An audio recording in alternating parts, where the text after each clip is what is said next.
Good morning, everyone. Welcome to the Aging Committee meeting today, Friday, February 28th. Please, when you testify, please say your full name and where you're from.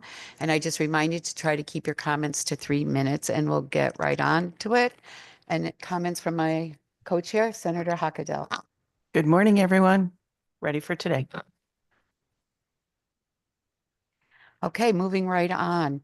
We're going to call our first person, Mairead Painter.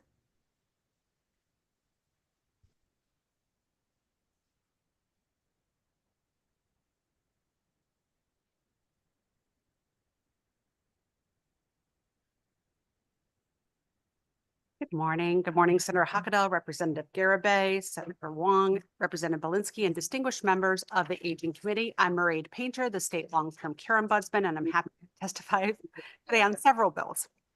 First bill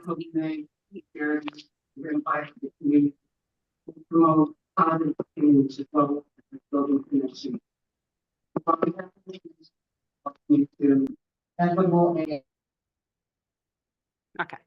First bill is HB 6972, an act concerning transfers and discharges in residential care homes. It's necessary to have due process for involuntary transfers and discharges of residents in long-term care settings. Unfortunately, there have been cases of inappropriate or insufficient notice regarding involuntary discharges that have resulted in residents being left without the support that they've needed. This most often is due to failure to provide proper procedural rights and notice of the discharge. Strengthening notification requirements will ensure that my office is appropriately notified and that we have the opportunity during the limited window of time to file an appeal or provide the individual with their rights regarding that appeal. I support the overall intent of this bill. However, I do recommend an amendment that indicates that it must come to my office timely. This is essential to be sure that it's delineated when a residential care home complies with their obligation to notify our office, and that any failure to do so would render the discharge invalid, and that happens upfront so everyone's aware. Next, HB 6985, an act concerning nursing home and residential care home abandonment. I'm sure many of you have heard about the recent potential and previous closures of nursing homes as well as residential care homes in our state, and this was with the CON process in place. Residents and staff were still incredibly impacted by all of this. And it's really important that they receive their rights and are protected during this period of time and not abandoned. Unfortunately, there have been instances where residents have been left without proper notice, support, and essential services, putting them at serious risk. This bill shows the importance by classifying such actions as a Class A violation. This will prevent harm, and that if residents are left without the care they require, that there will be accountability. It establishes enforcement mechanisms through regulatory penalties, and I encourage additional measures that in cases where there's significant and serious harm or death, that regulatory citations alone may not be enough as a deterrent.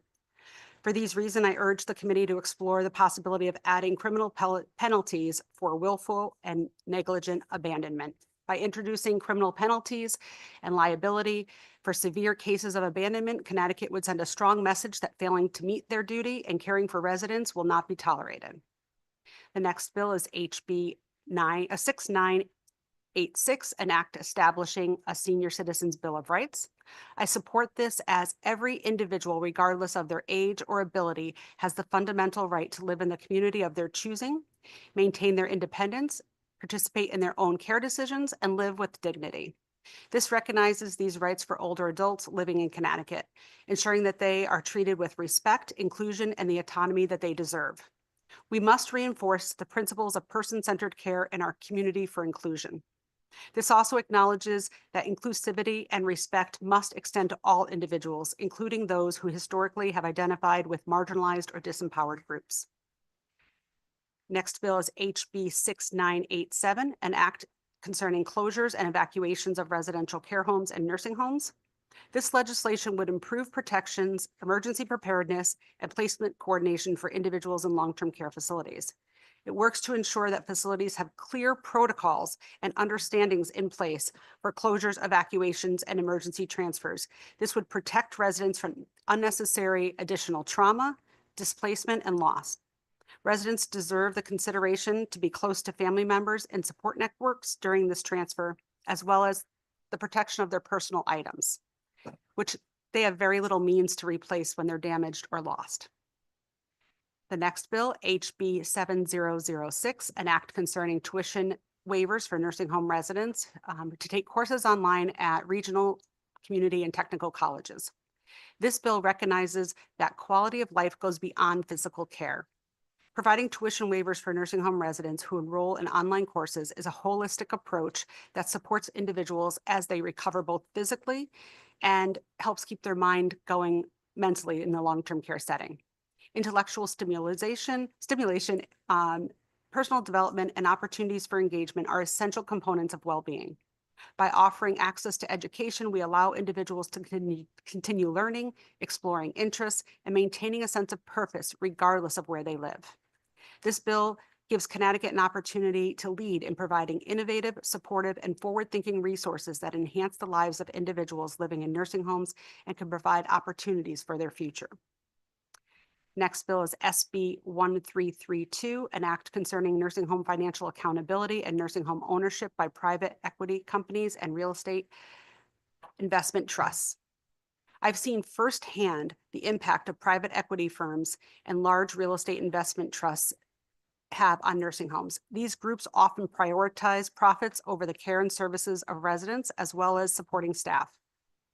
The business model that they come in with includes aggressive cost-cutting strategies, staffing reductions, and focus on short-term financial returns. All of these negatively affect the quality of life, staffing levels, and resident outcomes. This bill ensures that that nursing home ownership remains in the hands of individuals and organizations that are truly invested in providing high-quality care to our residents. This benefits the state because lower staffing levels and poor outcomes for residents are tied to higher numbers of individuals being hospitalized and needing specialized treatments. Better oversight and transparency address the concerns of potentially increasing costs. The state of Connecticut should prioritize owners who are committed to long-term care investment in residents, workforce stability, and quality services. Achieving that goal means residents receive the care and dignity they deserve from owners who are truly dedicated to their well-being. The next bill is SB number 1334, an act concerning youth volunteerism in nursing homes and assisted living. I fully support the intent of this bill. However, I must express my concern because my office does not currently have the funding, the staff, or the capacity to conduct such a study.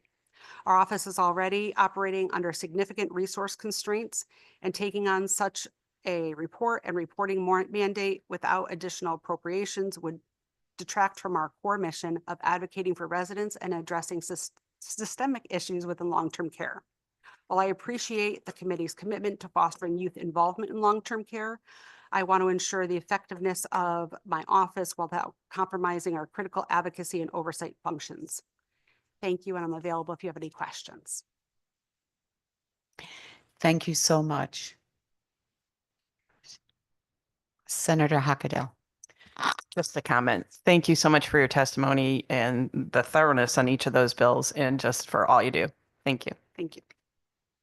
Rep. Nolan. Thank you, Madam Chair. Excuse me. Thank you for coming before us and sharing your concerns and the bills that you talked about. I'm always, I guess, enlightened when I hear that seniors want to further their education. I just love going when I visit the nursing homes, hearing a couple of them say, "No, I got school, I can't stay too long." So I just think that's one of the best things. Now, in regards to your youth volunteerism in the nursing home, what would be your concerns in regards to that? If you got any specifics? Yes. I have a very small core team. So for every nursing home, residential care home, and managed residential community in the state, as well as now on the home care side, I have 8 regional ombudsmen, 2 support staff, an administrative assistant, and then a community manager and 1 person. We just don't have the bandwidth to be able to do that kind of research and study and produce something. And I'd want to do it well, especially if I'm submitting it to you all. So I think that's the biggest component. We know that the area of volunteerism in long-term care settings has been a concern. It's been a concern for me for a long time. We used to have over 170 volunteers, and I have about 7 now. And so that is a huge impact to our ability to be present in these settings and to have a voice for the individuals we serve. We haven't had the people coming out to volunteer, and the type of volunteering that happens within our office, it's hard, right? It's not things, sometimes people volunteer and they're like, this is great. It's a big benefit to me. I'm leaving. It's always happy and joyous. And you have to be certified at a state and federal level. There's requirements related to how much work has to be done, and the reporting back to us. And so that makes it a little more challenging. I will report that we've been working with some of the community colleges as well as Connecticut College. And Connecticut College is working with us on a course for college students to be able to get certified. And so we're trying to engage them young and while they're newly in their careers in service of giving, so that we can hopefully bring them in to volunteer for us. So would it be helpful for us? Is it more funding, or is it streamline, how do you say that? Streamlining of certification or licenses for our youth? What is it, or both? Well, the certification is a federal requirement. We have no ability to change that unless they change it in the Older Americans Act. So it's very, it's an amount of hours, how many times a year they have to meet with us. That's all predetermined. So sometimes for young adults, they do the certification and then the course ends and they move on. So we're trying to show them how that it can tie to certain careers throughout their schooling and then after, and how it can help them when they're looking for careers if we engage them at a younger age. The resource issue, yes, it's a matter of funding. Could we engage with a college, with UConn or someone else who does these types of studies for us? If we had funding, we could put it out to any research group or aging research fellow that might want to work on that. Okay. I'd be interested in knowing what kind of funding you might need if we were trying to make a pipeline for youth that were trying to get into that career field, or that may try and take that career field on. It'd be very interesting to see if we can develop some kind of training program or certification through education for them. I'd be happy to reach out to some of the colleges within Connecticut and look at who does those types of studies and what they think they might cost and get back to you on that. Thank you very much. Thank you, Madam Chair. Rep. DG Van Carlo. How are you? Good morning. Hi. I want to just comment. You're a tremendous asset to the state of Connecticut and to our senior community. We've had a couple closures in Waterbury over the past couple of years, and we've reached out to you. You've called. If you don't answer the phone, you call back immediately. You've ensured that your staff was in there immediately, taking care of our senior community and our residents, and you've been an incredible asset to all of us. And I am looking forward to continuing working with you, and I thank you for all you do. Thank you. Thank you very much. Senator Wong. Thank you, Madam Chairwoman. I apologize for being late, Ms. Painter. Thank you. And I'm sure the accolades have come and well-deserved. But I wanted to tap your expertise with some of these related bills. You've cited so many, and many of them came from input from you, of course. But one of the bills that I had a point of consideration, that was the House Chair's initiative, is the Senior Citizens Bill of Rights. It's a broad-based idea. Can you fine-tune that a little bit, your priorities that we should place into that Bill of Rights, maybe the top 3 points that we should really emphasize? And I think your testimony is broad, and the bill's challenge is it should be in every one of our minds, and it should be common sense. But nevertheless, this is a bill that's taking a look and specifically addressing main points of issues as a Bill of Rights. Could you help us as a committee if we focus in on the top 3 priorities in that Bill of Rights that we should hone in on? For me, the priority is inclusivity and ensuring that individuals have that right to live with dignity and respect and holistically in their, wherever they choose, right? The least restrictive environment that they choose. And this serves as a reminder, I think, to the greater public.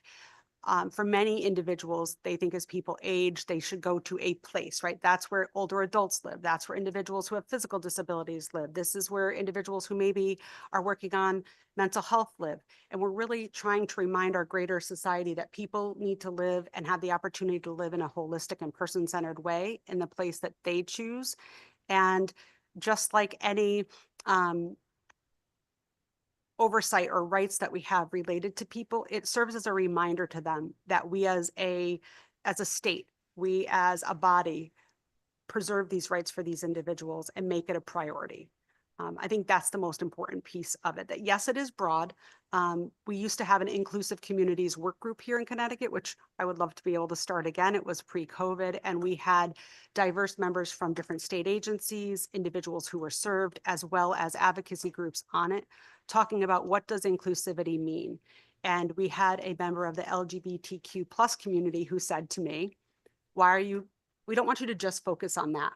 I'm more than just that. I have a religious background. I have a community background. I want you to see me in a holistic way. And I want people to accept me for my authentic self where I live, because this is who I am, not because I'm part of this community or that community, but because I'm a person in your community that can give back, that still has something to offer. And so that raised my awareness. And we changed the name of the group from focusing on one capacity or one portion of a person's life to looking at people holistically, and how do we ensure that they get to live their best quality of life no matter what their age is and where they live.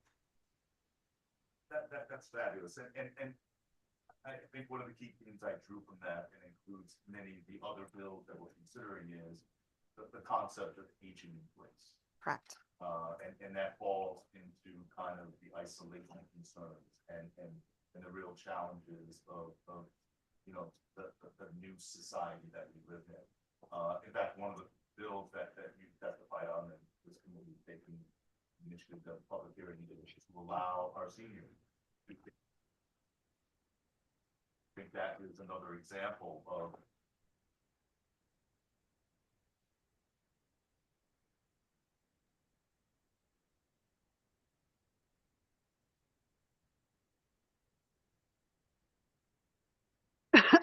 Excuse me. Sorry, I didn't have my microphone on. I agree. And excuse me, a few years ago, we did a study with, excuse me, AARP and Dr. Nick Nicholson at Quinnipiac related to loneliness. And what does that mean? And we had a managed residential community. I don't know why I'm using my voice, excuse me. We had a managed residential community that has an assisted living component that is amazing, one of the best in our state, and they provide a lot of care and services and opportunity. And one of the residents there said to us, I sit with people every day. They have wonderful programs, wonderful caregivers, and I still feel incredibly lonely and isolated. These are not my people. My family has me here. They want me well cared for, and I'm well cared for, but I'm lonely. And this is a place where people spend a great deal of money to be, and every opportunity. But she wasn't connected. She wasn't connected because, and she shared this in the paper so I can share it. She was a prima ballerina, and no one at her table and no one around her could talk about being a ballerina. And she had no one to interact with in that way. So she sat quietly and she felt isolated. But by using a computer and connecting this prima ballerina to a ballet class in maybe a community where they didn't have access to a prima ballerina through internet, and connecting through that ongoing learning, she felt valued again. Here she had suffered a stroke. She wasn't able to dance. She couldn't do these things. But as an older adult, she could give back to youth. She could give back and continue to be seen as vital and important and living her best life, even though it had nothing to do in the community that she was living in. They helped, supporting her in that way decreased her loneliness and helped increase her quality of life and changed things for her. COVID hit, and then there were some issues, but the way that we can tie people to what's important to them and how they see quality of life and dignity, I think is important, instead of us projecting what they might want to do. Some people love bingo. Some people don't like bingo. How do we ensure that the activities and the programs and the resources that we learned we can connect people to in long-term care settings are available to everyone? You have been a great resource to all of us, even before I sat on this committee. So many of these exchanges we have are ongoing. But I felt these are some of the critical aspects of the public hearing to raise and get your expertise on some of the questions. I'm not sure, and I apologize for being late if you've addressed it. One of the questions I had that's on this bill is in regards to private equity, the impact and closures and evacuations and the onset of private equity into our healthcare system as a whole. And we put some provisions in, I believe, 6987, looking at closures and evacuations, but also the whole overriding theme in trying to address private equity and the quality of care and the respect and dignity you talked about. Can you share your perspective on how this new trend needs to, and it's business, and we understand free market, but nevertheless, I think there's a delicate role that we have in ensuring that private equity and dollars and cents does not override the rights of our seniors that we talked about earlier. Can you articulate a little bit what your vision is as we kind of navigate the private equity versus the nonprofit care that continues to rise in cost as well? Absolutely. For me, one of the largest issues is transparency and understanding where our state and federal dollars go. I wholeheartedly support ensuring that we provide the right amount of money necessary to give high quality care to the individuals being served in these settings. However, I think we need to know exactly where all of those dollars are going and how they're being spent. When we've seen private equity be introduced into our long-term care settings, we know that private equity does not invest in things that they don't think that they can profit from. And I honestly don't think we should be profiting from individuals who have care needs, and that the money should be going to the intent, which is to care for the individuals. I understand that these are for-profit homes and that there has to be some profit, but we know that private equity requires a lot of profit.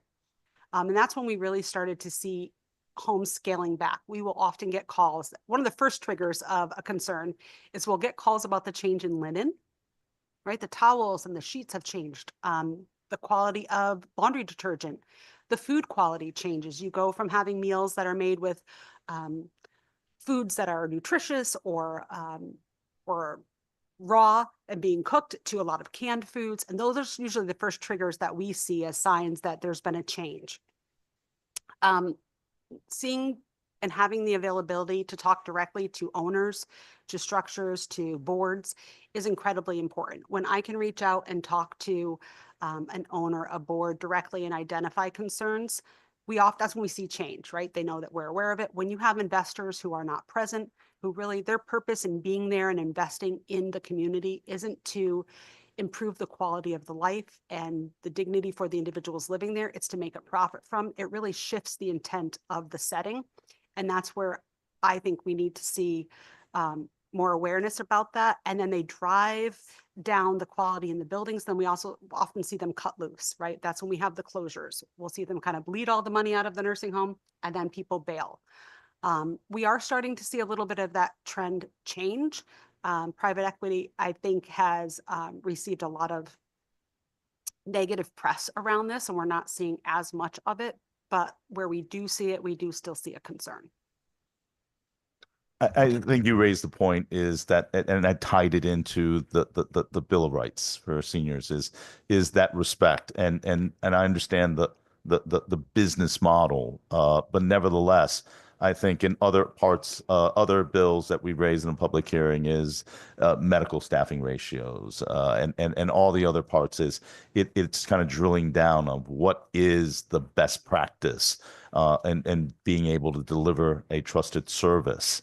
And I think it's going to be an ongoing conversation, but nevertheless, I think as we've seen in some of the sudden closings and business decisions that have occurred, not only in our senior care, but also what we've seen with prostate healthcare, is that these private equities make decisions based upon business decisions and financial, rather than the trust that they've been given to be a healthcare provider that is dependent by so many people in our community. So it continues to be a conversation. I look forward to being able to seek your guidance and leadership on this conversation, because I don't think it's going to abate.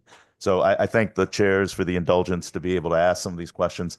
I could delve into many others that we as a committee are exploring and being able to put in some substitute language as we look to JF and as we go to the substitute to make some of the bills palatable to meet the financial obligations of a very tight fiscal budget, that we welcome your input addition to that as we move it along to other committees in appropriations as well as other areas to look for financing. So thank you for your leadership again, often repeated, well-deserved. And thank you, Madam Chair, for the indulgence in the questions. Thank you, Senator. We have Rep. Fortier via Zoom. Thank you, Madam Chair. And through you, I want to echo what folks have said to Mairead, that we really can't thank you enough for your leadership in helping our seniors, especially the ones in nursing homes. And as many of you may know, Bristol is going through the CON process for 2 nursing homes that are requesting closure. And Mairead has been there, and we were at public hearing yesterday on one of them. And we really can't thank you enough for the support that you're providing to those residents. I don't know if you had a chance to see any of the DSS commissioners' testimony on some of these bills, particularly around the financial ownership of these homes, including private equity. One thing she mentioned was providing a new source of capital for improvements, meaning a place that there could be a loan or a grant to nursing homes for repairs and other large things. For instance, in the Bristol situation, if we entice a buyer to buy one of our facilities, there is still repairs and work to be done there. And she said that regular banks are often reluctant to loan money for capital improvements to nursing homes because their income is based on Medicaid and Medicare, which can go up and down based on their beds, you know, how many folks they have living there. And I'm just wondering if you have any thoughts on that. Yes. So I think it was Mag who said yesterday, from Leading Age, nursing homes and long-term care communities are essential, and they're going to continue to be essential for the individuals that we serve. We want to make sure that they are high quality and that they are kept up, right? That people are good stewards with public dollars. Many of these buildings are older and need a lot of support, physical support to keep them up. And I do think they should have that availability. We should make sure that these are communities we would want to live in. I say to my team members and to people all the time, if I wouldn't sleep there, eat there, or use the bathroom there, we shouldn't expect anyone else to. And so providing capital and providing resources so that nursing home owners who are invested in our state and invested in the individuals we serve is essential. The flip side to that is I think we need to have a lot of accountability for those dollars, making sure that when they receive those dollars go into the nursing home, that they don't go into anyone's pocket, that they don't disappear. And if you have the opportunity to visit some long-term care settings throughout your community, you'll see that. You'll see the owners who put the finances back into the communities that they own. And the outcomes for the individuals who live there are better. I want to see long-term care communities where you can be proud to live and proud to work. And that's when I think we will start to see individuals feeling good about being there, working there. And that's why I think we should provide the resources to those finances. Thank you. Thank you. Rep. Napoli. Thank you, Madam Chair. And thank you for being so diligent to Waterbury. And so every time we contact your office, you and your staff are always there to help us. You provide a great service to the people of Connecticut. And I also want to thank you for your comments around private equity. As you know, in Waterbury, certainly we've had some some toils with Prospect Medical Holdings at Waterbury Hospital, and as you know very well, Athena at Abbott Terrace. And so, making sure that we get that right, so this doesn't happen again, is really important. And so your guidance is very important there. I've got a question about item 8 on our agenda, an act concerning financial fraud schemes perpetrated against senior citizens. Any advice that you can give us on how we can best tackle that issue going forward? Yes. So one of the concerns, so I'm also the co-chair of the Elder Justice Coalition here in Connecticut. And one of the concerns that we see is not seeing things as a crime when it is an act against an older adult, saying that it's a private matter. These aren't private matters. These are crimes, and ensuring that crimes are followed up on and that people are prosecuted when they take advantage of or abuse, neglect, or exploit any person, but in particular, an older adult. I'm not sure individuals realize how costly it is to our system when that happens, and having that level of accountability, I think, will deter people from doing it so quickly and so easily. Yeah, no, thank you for that. I feel like as we advance from a technological perspective, right? There's more and more opportunities for people to target seniors, and so making sure that we get that right as well is really important. But again, thank you for being a great overseer of our long-term healthcare process. Thank you. I do want to comment on the targeting seniors. I think it's important for older adults because often they won't report because they think it's due to their age, due to their memory, and it's not. The reason that older adults are more at risk is because I'm not at risk. Why am I not at risk? I have 3 kids in college. Nobody wants my bank account. I say that, but it's true, right? We target people who have the availability to give us the money we want. I am just as at risk for making a decision or engaging in a way with someone that might impact me. I just don't necessarily have the bandwidth in order to support the demand that they want to those funds. And older adults who have protected that money, they've put money away to be able to support themselves as they age, are at a higher risk. But I do think due to some of the bias and the way that they hear, oh, if you lose your money, you're making bad decisions, or maybe it's a memory issue, that people are less likely to report and less likely to admit that they've been taken advantage of because they think that people will think that they're not able to handle things for themselves anymore. Thank you. Rep. Pizzuto, please. Thank you, Madam Chair. Excuse me, Ms. Painter, just to add to my colleagues, Napoli and DiGiancarlo, I want to thank you for all your hard work and continued efforts. One of the things we had done recently in Middlebury was had the Attorney General come down and talk to our senior citizen housing facility. And I was amazed to find out that the largest fraud scheme that they came across was a romantic one, believe it or not, where they might read obituaries and find out that, Miss Smith's husband died, and someone from out of state calls and forms a relationship and asks them to send $5,000 because they'd love to come up from Texas and meet them in person. And I guess is what kind of advice can you give? Do you protect their obituaries? Do you tell them not to answer colleagues on email? I'm not sure how they even get in touch with them. It may be letter writing, but have you come across that? And if so, do you have any defense against it? Yes, we've come across it. And yes, so I've done some of those with the Attorney General, and it's amazing the questions that we get and the things that are brought up. We have AARP fraud task force, that the individuals who volunteer their time. I think the one way we prevent a lot of things is through education, right? And ensuring people know, and doing those face-to-face where people meet and greets, where people get to ask questions. I tell individuals in the community, at the senior centers, at the community centers, which is what we'd really like to see all the time, that they tell each other they should be each other's best support network, and say, okay, well, that happened to you. Here's who you can call. There is the Elder Justice Hotline at the Attorney General's office. There's protective services. People are often afraid to report. One thing I'll say is through the Community Ombudsman Program, we are not mandated reporters. So people can call us, they can ask us questions, they can get information while having that privacy.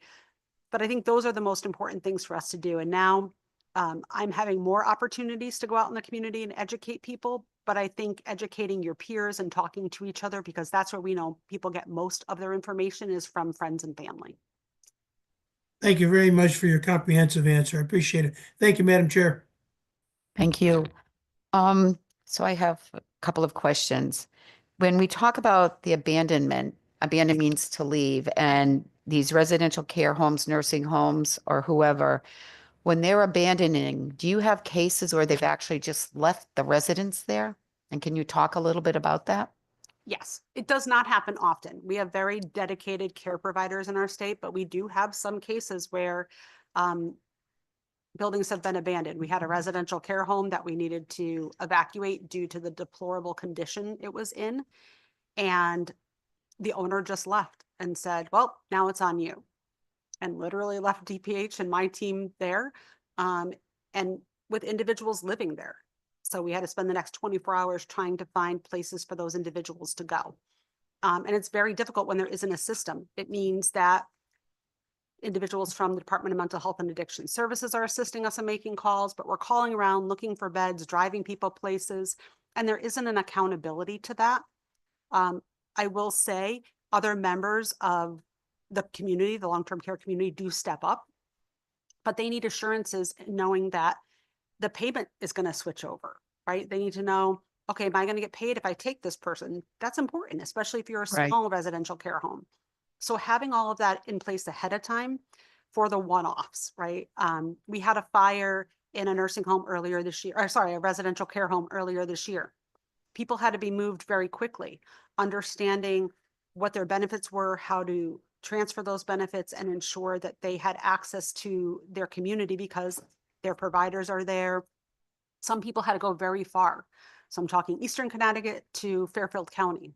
When you have providers, you are cut off from those providers. You're cut off from family members unless we have those systems in place. Didn't we have one that went into receivership for like 3 or 4 years? We've had nursing homes in receivership. We've had residential care homes in receivership. And what does that mean?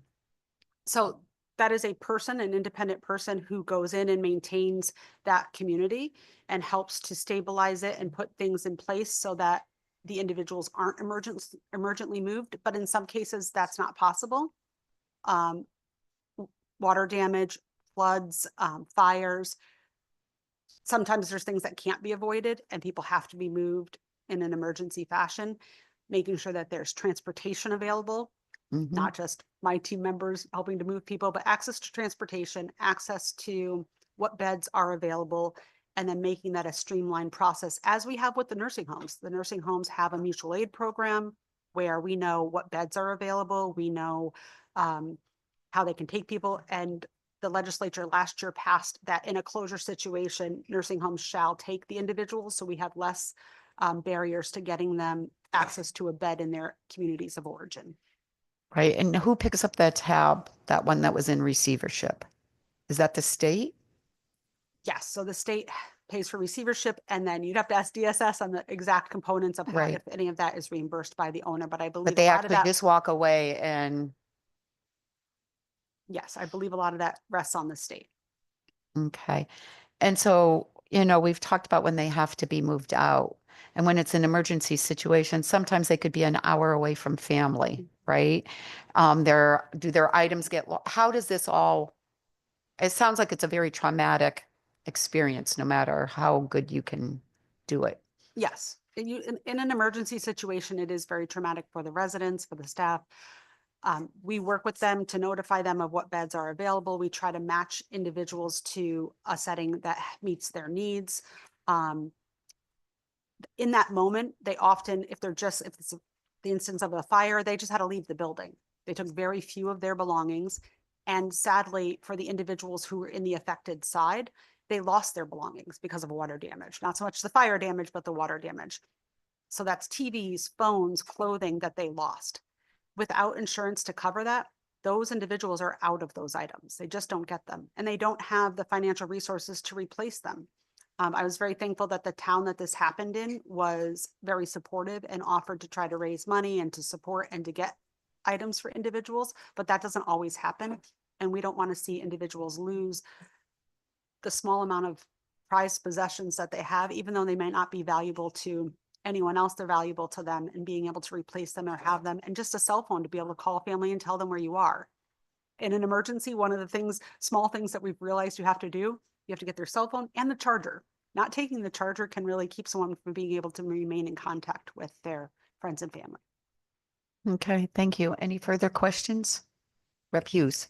Thank you, Madam Chair. Thank you. Good to see you. I wanted you to let this committee know you also, your office testified in front of Human Services about some similar bills with the residential care homes. How does that overlap with the two bills around nursing home and residential care?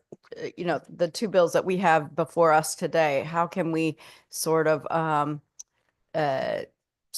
support your testimony or your office's testimony on both of those behalfs so that we're all aligned?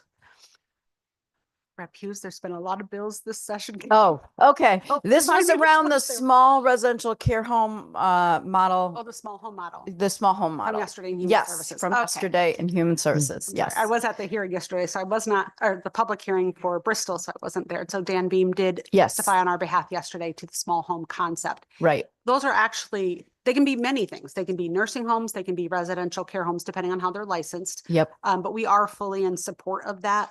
I think having the ability to revitalize the system, right? Sometimes just putting money back into some of these older buildings is challenging. Right. Having the ability for an owner, I think that's a good owner, high quality, right? Someone who's shown that they can care appropriately for individuals, to have that opportunity and funding available to them to open a small home. My goal would be able to see small homes in every community. So people were able to live in their neighborhood, communities of origin, being cared for by the people from their community, because that's when we see the best outcomes. This is a model in other states.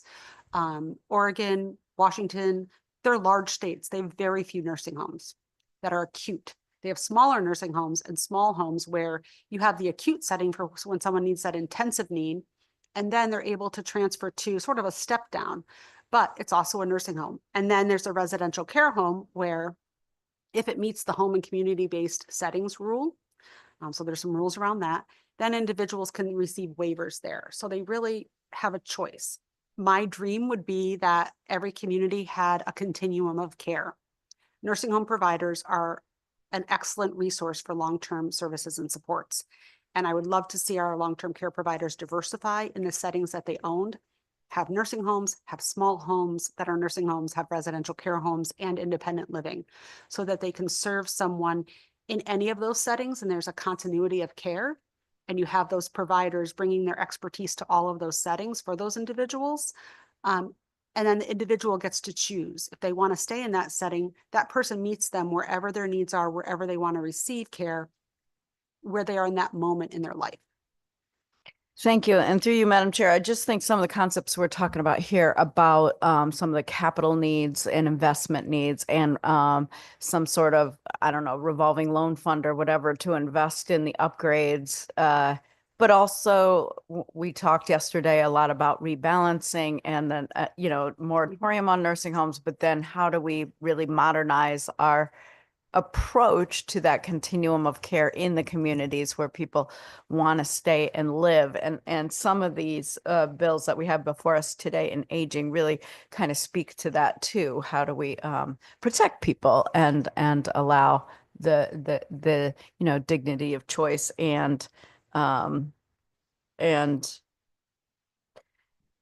how does the state really make those smart investments in terms of services? And that's where your office has been so valuable in sort of navigating us through these several committees on how to do that. And finally, I just wanted to say that that's why this SB 13 protection against senior citizens is so important also is because you mentioned the training of law enforcement and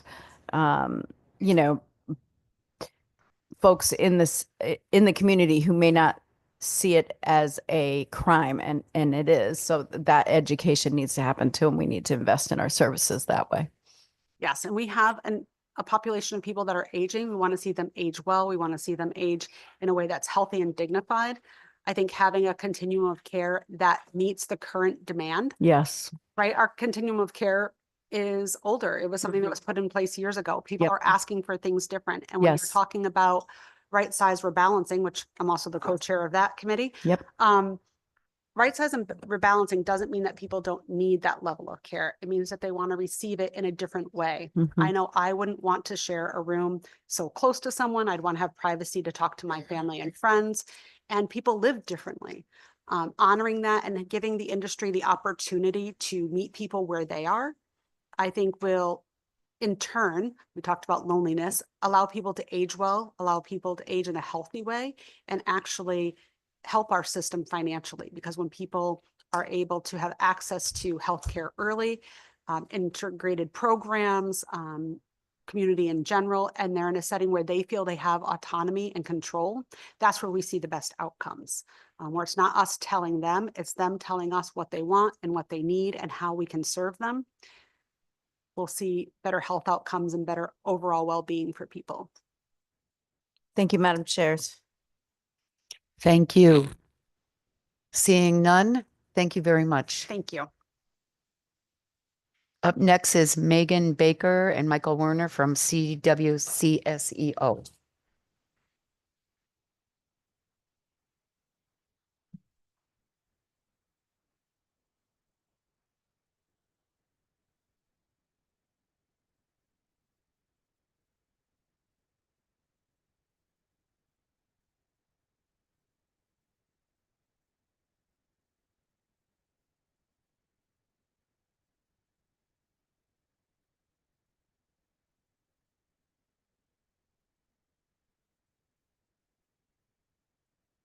Good morning, Senator Hockadell, Representative Garibay, Senator Huang, Representative Belinsky, Senator Miller, Representative Fortier, and other distinguished members of the Aging Committee.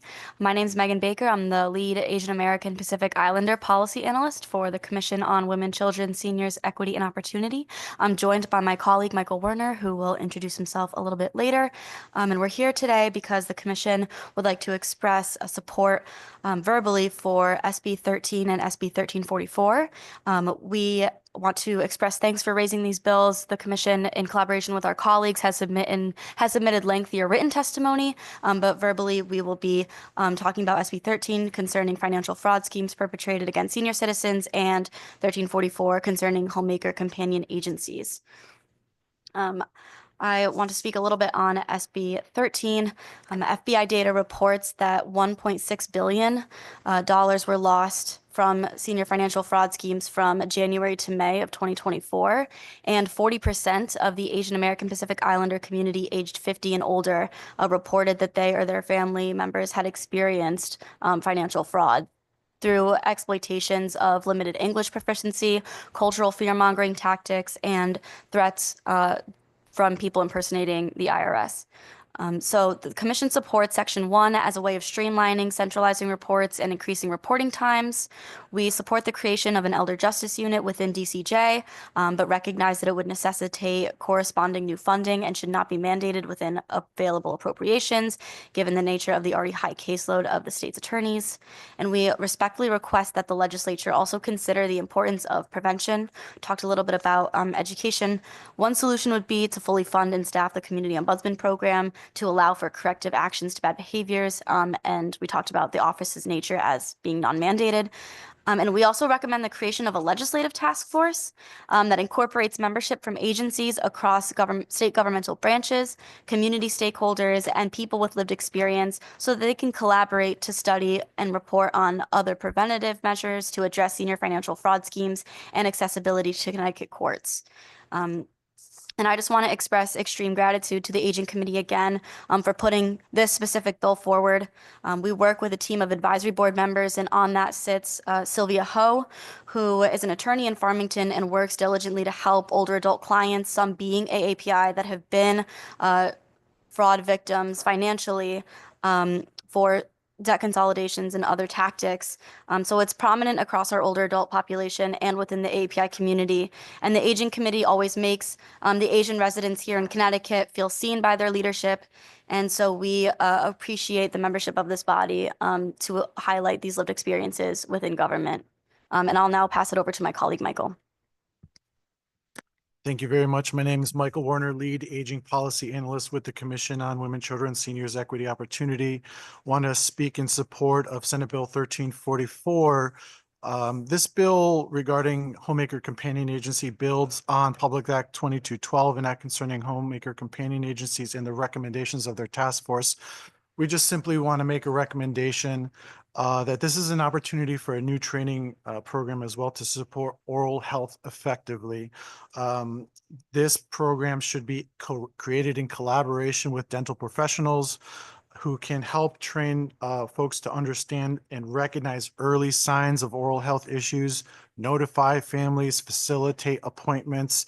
Oral disease is highly prevalent in older adult populations. 62% of older adults have hypertension, arthritis, diabetes, and Alzheimer's disease related dementias, and many struggle with access to regular care. This concept is supported widely by the Long-Term Care Advisory Council and the LTSS report just put out by the Long-Term Care Planning Committee, the ADRD Coalition, and the Comptroller's Healthcare Cabinet. Thank you very much. Thank you. Any questions? Rep Hughes? Oh, you want to go? Nope. Oh, okay. Thank you, Madam Chair. When you had some suggestions, your office about SB 13, is it because of the possible fiscal note attached, or what? Can you talk more about the? I guess it's the creation of the task force, that legislative task force. Why? Say more about that. Yeah, certainly. So thank you very much for that question and for raising this bill. We know, this is not the first time it's being raised. I have the fiscal note here from last year, about 750,000 for this year, 900,000 for the next. So that's why it's so necessary to focus on prevention. But there's really a couple tracks to think about. The first is when we talk about abuse in the immediate sense, the physical abuse. That's why we are so strongly in support of the ombudsman program, to have them fully staffed, to have bandwidth so they can go in there, because they're not mandated reporters. They can, under the direction of the recipient, make sure everything's okay. If it's not okay, they can mitigate it. If they need to escalate, they can escalate. But they can really do some course correction right there. When it comes to the fraud issue that we're hearing about, and this could be out of state, my colleague was talking about, sometimes they'll be within Debt particular consolidation. populations. They'll be within particular populations. They'll give a call in Vietnamese, and they'll say, if you don't pay $10,000, we're going to curse your child back in Vietnam, something like that. And it really takes advantage of them. The purpose behind creating this legislative task force is, this is something the commission has been paying attention to for a long time now.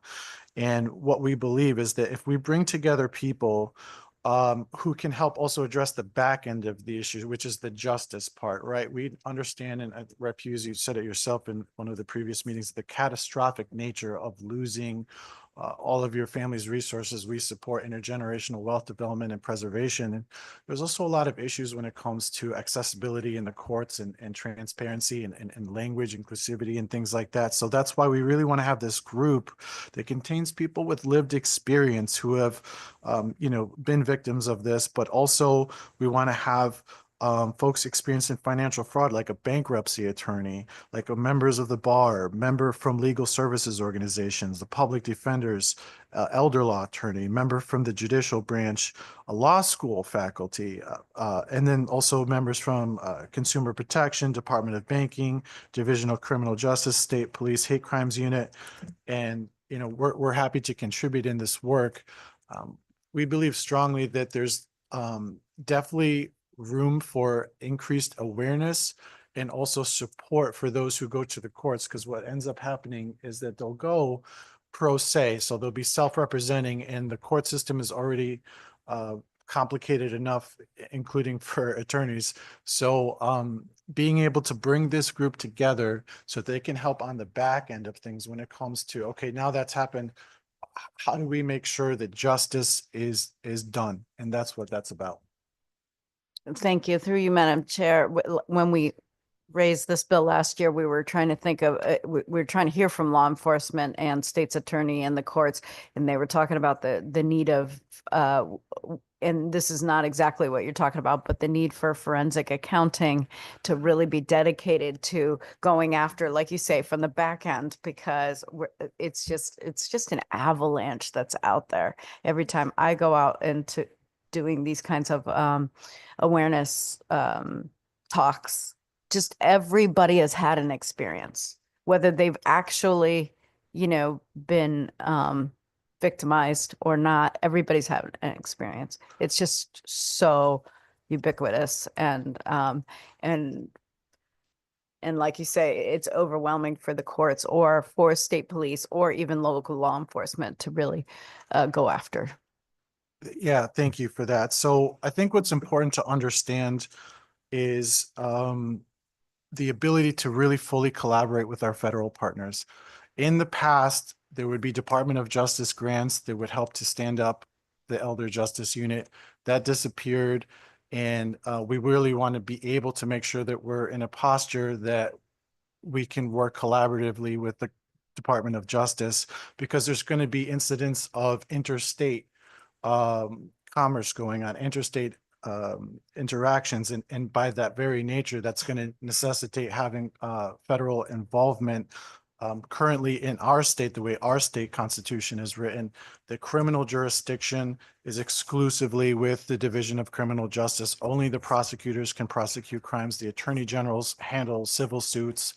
And they're very helpful that we collaborate together. We're doing a lot, including through, there's a hotline that the attorney generals run. There's the Elder Justice Coalition, as we described. But really having the ability to have a forensic accountant who's able to look through all of the financial matters has a high cost to it. And being able to collaborate with bringing in new staff among the Division of Criminal Justice to be able to handle the bandwidth. They are day in, day out having very heavy caseloads, and they've done a lot of new initiatives like the pre-screening initiatives to make sure that, appropriate cases are being tried and things that can get deterred or sent to diversion programs are done as well. But in this instance, we really want to think creatively about external sources of funding as well. Yeah, I appreciate that. Thank you, Madam Chair. Thank you. Are there any further questions? Seeing none, Senator Gordon.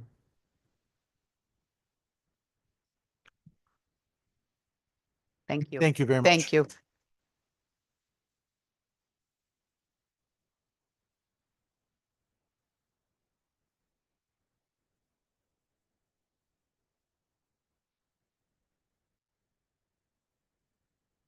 Good morning.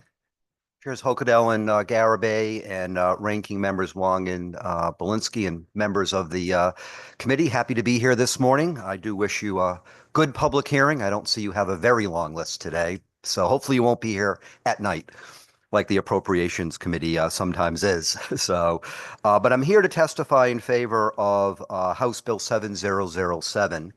And I'll also reference in that as well that I submitted a bill along the similar lines with my colleague Senator Harding on Senate Bill 321 to look to create here in Connecticut a caregiver tax credit.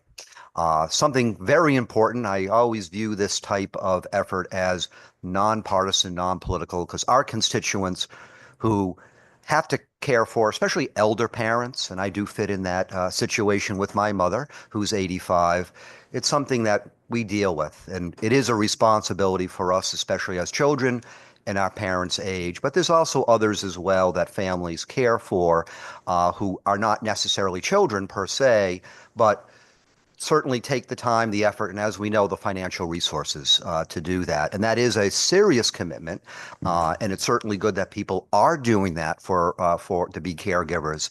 But given that we know the high cost of living in this country, in this state, the financial push and pulls on families, this is something that I believe we can do here in Connecticut to, first of all, say thank you to those who are providing the care, especially for those who are seniors, elders, and need that type of care, and not necessarily then have to move them into a nursing home, which will cost the state of Connecticut even more money, but also to see what we can do to be of help. I know we can't cover all their expenses, But the different bills that are out there, and I've certainly read through 7007, can make an impact.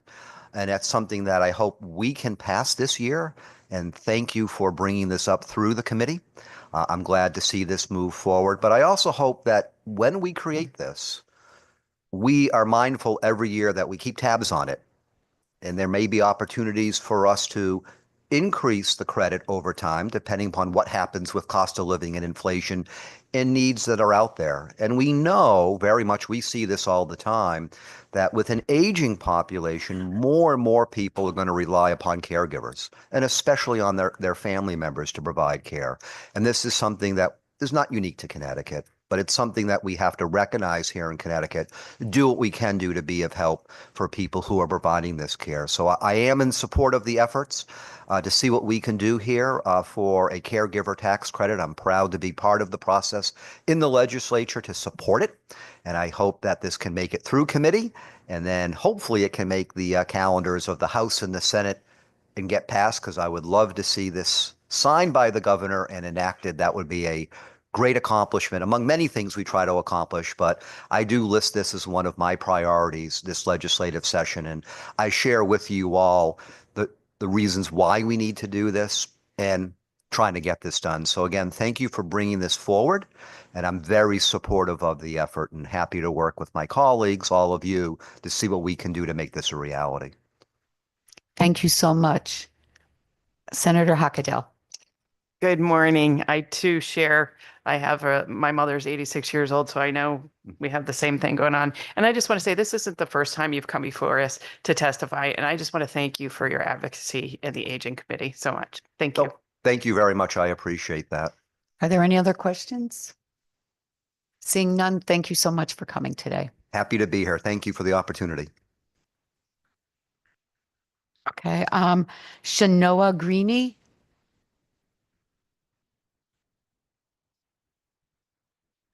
Okay.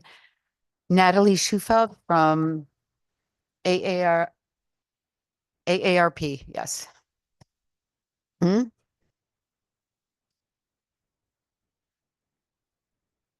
Good morning. Good morning. Thank you for having me. I'm Natalie Shurtleff. I'm an Associate State Director with AARP Connecticut, and I am really excited and happy to be here to testify on House Bill 7007. So, supporting family caregivers is a very big priority for us at AARP. We know that here in Connecticut, we have 420,000 unpaid family caregivers. They provide an incredible amount of support to their loved ones, helping them stay at home in the community where they want to be. But it comes with a tremendous sacrifice. It's a labor of love, as you will hear from a few of our volunteers who will be testifying later. But it also comes with emotional, physical, and financial sacrifices. On average, family caregivers spend out of pocket about $7,200 just to care for their loved ones. So we are very grateful for the committee raising this bill to address the financial needs of family caregivers. But respectfully, we have some suggestions about a different approach to the bill. So my written testimony has model language from AARP suggestions on how to improve the bill. So I'm not going to go into all of the detail, but one thing that I wanted to highlight is that we would like to see an approach of a tax credit instead of the tax deduction. As written, this bill has a tax deduction, and it's a very generous tax deduction of up to $60,000. But for people that are spending closer to that $7,000 average, it would have less of an impact.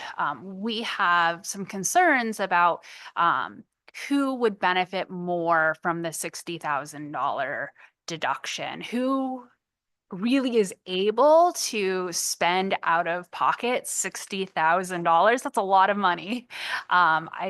I think, in my experience, someone that is a low or moderate income isn't going to be able to spend that amount to truly benefit from that tax deduction.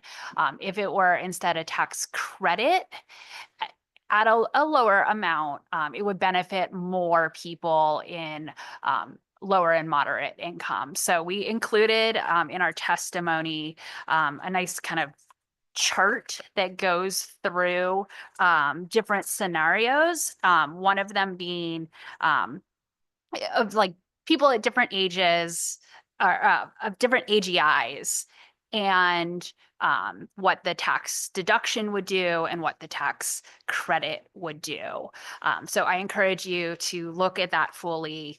I also would ask that you clarify the language on what qualifies for the deduction or the credit, to ensure that it really covers everything that that is needed.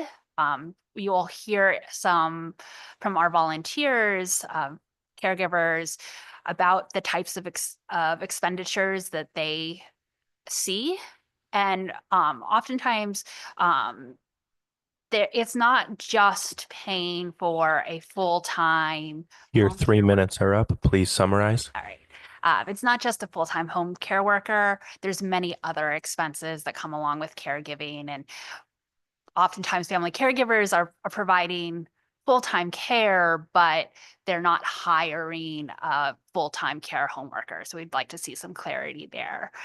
So I'm happy to talk with you more about our suggestions. And I really, again, just want to thank the committee for bringing this bill forward and for addressing the needs of family caregivers.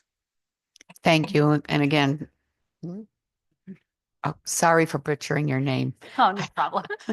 So thank you, Senator Hockadell. I just want to say thank you for your written testimony, because I am looking at the charts that you gave, and I love the way you put the scenarios and actually a dollar figure for each of the scenarios. What would be the impact of the tax credit versus, the tax deduction? And that is extremely helpful. So thank you. Any other questions? Rep. Hughes. Thank you, Madam Chair, and thank you for your testimony. I completely agree that actually that what would be helpful for the family caregivers is a tax credit, because they are actually providing the work and taking time out of the workforce to care for these loved ones. This is so typical. I have a good friend who's a physician assistant who just moved her aging parents closer to her so she can take on the day-to-day caregiving, homemaking, laundry, managing medications, prepping meals. And they're running out of money, basically. They're running out of money, so they can't afford to, hire a homemaker companion privately.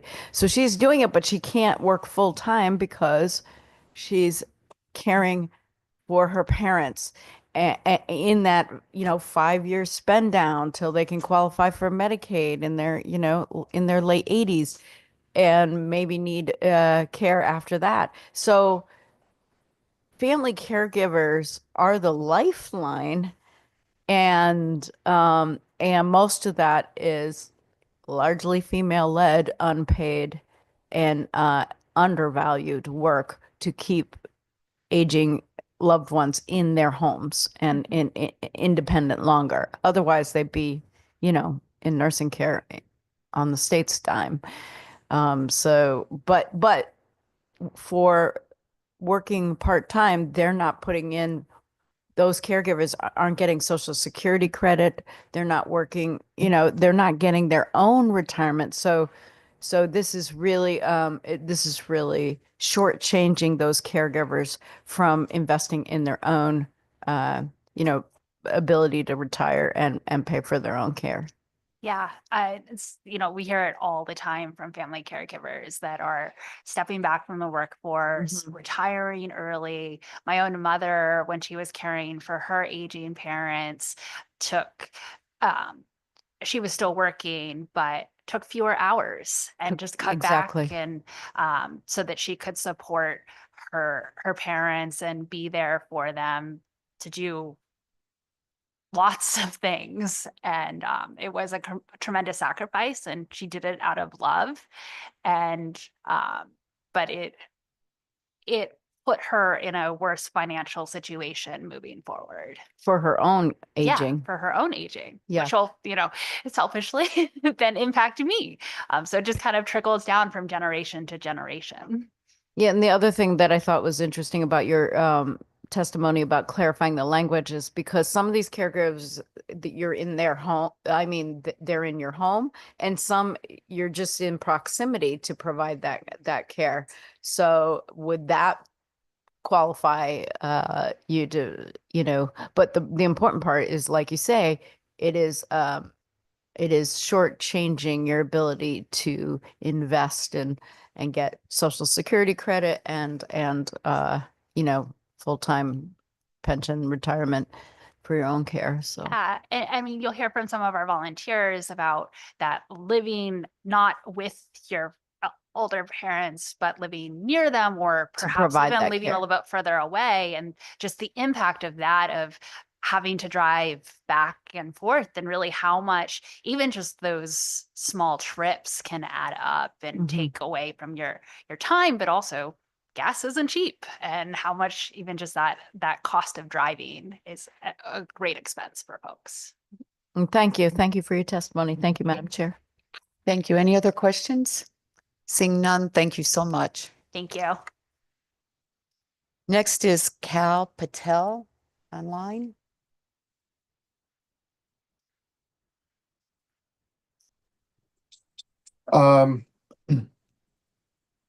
Hello, Senator Huckadell, Representative Garabay, Senator Wang, Representative Belinsky, and esteemed members of the Aging Committee. My name is Cal Patel. I'm the Executive Board Member of Connecticut Association of Residential Care Homes, and I'm also a residential care home administrator in Essex, Connecticut. I want to thank you for the opportunity to offer testimony on several bills related to residential care homes. I specifically want to raise our association's concerns with specific provisions in HB 6972, HB 6985, and HB 6987. Just first, by the way of background, residential care homes are non-medical homes that range in bed sizes from a few to over 40 beds. In Connecticut, there are approximately 90 homes that are licensed by the Department of Public Health and total capacity of about 2,700 beds. The residential care home industry is mostly composed of small homes, which provide room and board, transportation, food and recreation, some socialization, and med certification. We provide these services for an average of less than $100 a day. The vast majority of our residents are low-income seniors, mentally challenged, and physically disabled adults. That being said, I did provide a written testimony, but I wanted to take this opportunity to highlight a couple of aspects of our testimony. On HB 6972, the transfer and discharge, we oppose this specific bill because of Public Act 22-58, which updated the residential care discharge statute. This has not been fully implemented by Department of Public Health. Again, background here. Starting in 2019, CARCH, Leading Age, the Ombudsman's Office, the Department of Public Health and Social Services, and OPM, along with Legal Aid, we all had a series of meetings spanning 3 years to improve the discharge process, to comply with the federal home and community-based waiver. During that process, the resident rights were strengthened and an appeal process was added to that statute. So as part of that law, PA 22-58, the Department of Public Health was tasked with developing a uniform involuntary discharge form and a discharge process. That language went into effect October 1st, 2022. That form has still yet to be developed by the Department of Public Health, despite our association's encouragement to have that done ASAP. We also oppose the new language in line 31 and 32, in which the resident to be transferred, which it runs counter to the current statute 19A535C. This provision, it's just counter to that provision, and it would force us to place a resident in a home despite it being their choice. Finally, we also do not think the language in line 40 to 46 is necessary, as current statute already states the Office of Long-Term Care Ombudsman receives the discharge notice on the same day. Please summarize. If it's not happening currently, it's probably lack of the formalization process. Finally, on the on HB 6987 with the insurance, we oppose the Section 4 of providing insurance. I'm not sure if there's a mechanism in place for us to provide insurance for personal property of the resident. In our specific case, residents receive $400 or $500 a month of personal stipend. They can buy, should they choose, they can buy personal property insurance just like a tenant would have to. There is tenant insurance that's very cheap. I don't know if there's a commercial viable policy in place. This would be just an unfunded mandate. In summary, again, I appreciate the opportunity. We do support the efforts in the bill to study the transportation, the database tracking of available beds, and to assist our residents in perspective in the automated benefits for emergency transfers. Thank you again. Thank you. Are there any questions? Seeing none, thank you for your testimony. Andre Brell? Yes. Good morning. I'm sorry. Do you see me? I kind of confused a little bit.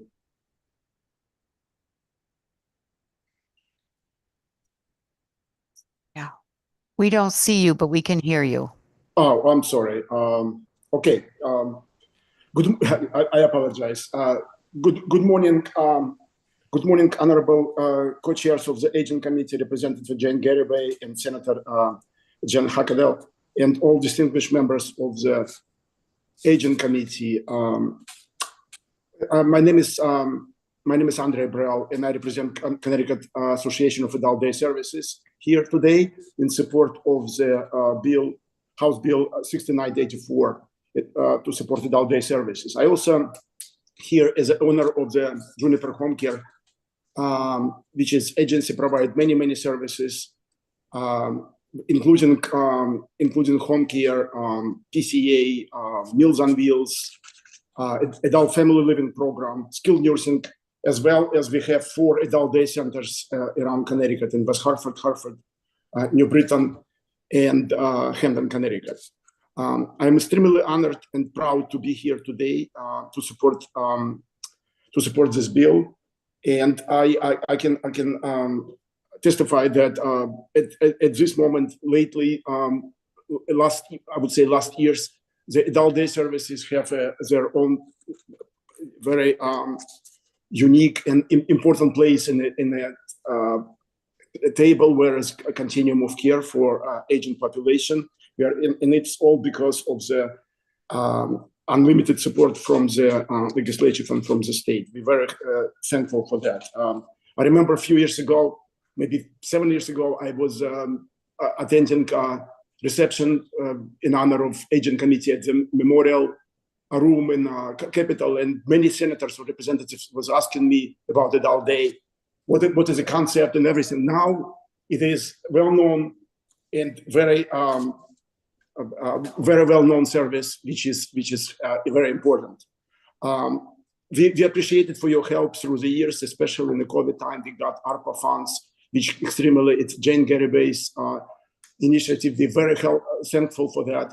As well, we were getting some rate increases, which is, we feel your support.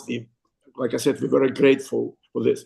But your support didn't stop. Last year, you heard us clearly about our transportation challenges, our financial, economical challenges, and that's why we discussed this bill today, because of the transportation. Because the transportation is one of the components what adult day services provide. As an example, if a consumer needed a doctor appointment and they need a handicapped van and go to the doctor, round-trip transportation, it costs for the state way more than just 1 day of adult day. But adult day offers this round-trip transportation on top of the nurse services on top of the PCA, personal care, meals, hot meals, and price list. Most important is recreation and socialization for the members. That's why I don't want to use this language, but it's almost like a discount. Like you buy one, but you get 4 free services, and it's all under $100. Summarize. I want to summarize with another number. I hope I didn't bore you with the numbers, but a few years ago, before COVID, we were paying for handicapped van, a bus. It's 12 passenger plus 2 wheelchairs, about $65,000. If you call DATCO, if you need to buy a van today, and you call DATCO, our own Connecticut transportation company, the price tag is $120,000. It means it's almost double. It's really double, and and it's all part of transportation. Thank you so much. I'm ready to answer your questions. Does anyone have a question? I'll just ask, how much reimbursement do you get for each individual a day? We have two models of provide services for adult day services. It's a social model and medical. Social model is about $90 and medical model is $96 and change. It's under $100. Okay. And what is provided for that money? I know there's a difference between the social and the medical, but what do they receive? Like, I know there is a nurse on staff all day, right? Yes. For social and medical, it's not much distinguished, but it's a nurse. You're right. Like I said, you are an expert in this. Thank you. Thank you, Jane. But yes, a social model, they can elect it not to have a nurse on site. For medical model, it's mandatory. The nurse has to be on site minimum half of the day. But nurse is just a part. Obviously, administration, medications is important, and just observation of or insulin and all blood pressure. It's all important. But it's on top of this. It's like I said. It's 2 hot meals. It's a door-to-door transportation. It's personal needs for someone. Bathing, for example, we do provide bathing in our centers, and we do most priceless, literally priceless services as recreation and socialization. At the beginning of today's meeting, Ms. Painter was talking about loneliness, and I think this is where we are helping our members. Not this loneliness. Loneliness it's a huge burden on them. It's a big problem, and adult day is the best solution for this at this moment. Thank you so much. Does anyone else have a question? Seeing none, thank you so much for coming. Thank you. Next on is Cheryl Rosenbaum, and she's also remote. Good morning. Good morning.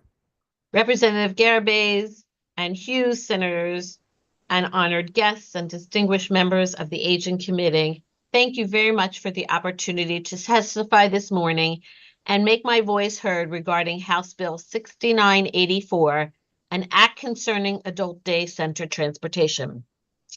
My name is Cheryl Rosenbaum, and I am the manager of the Caring Connection Adult Day Center located in Windsor, and very, very honored again to be here.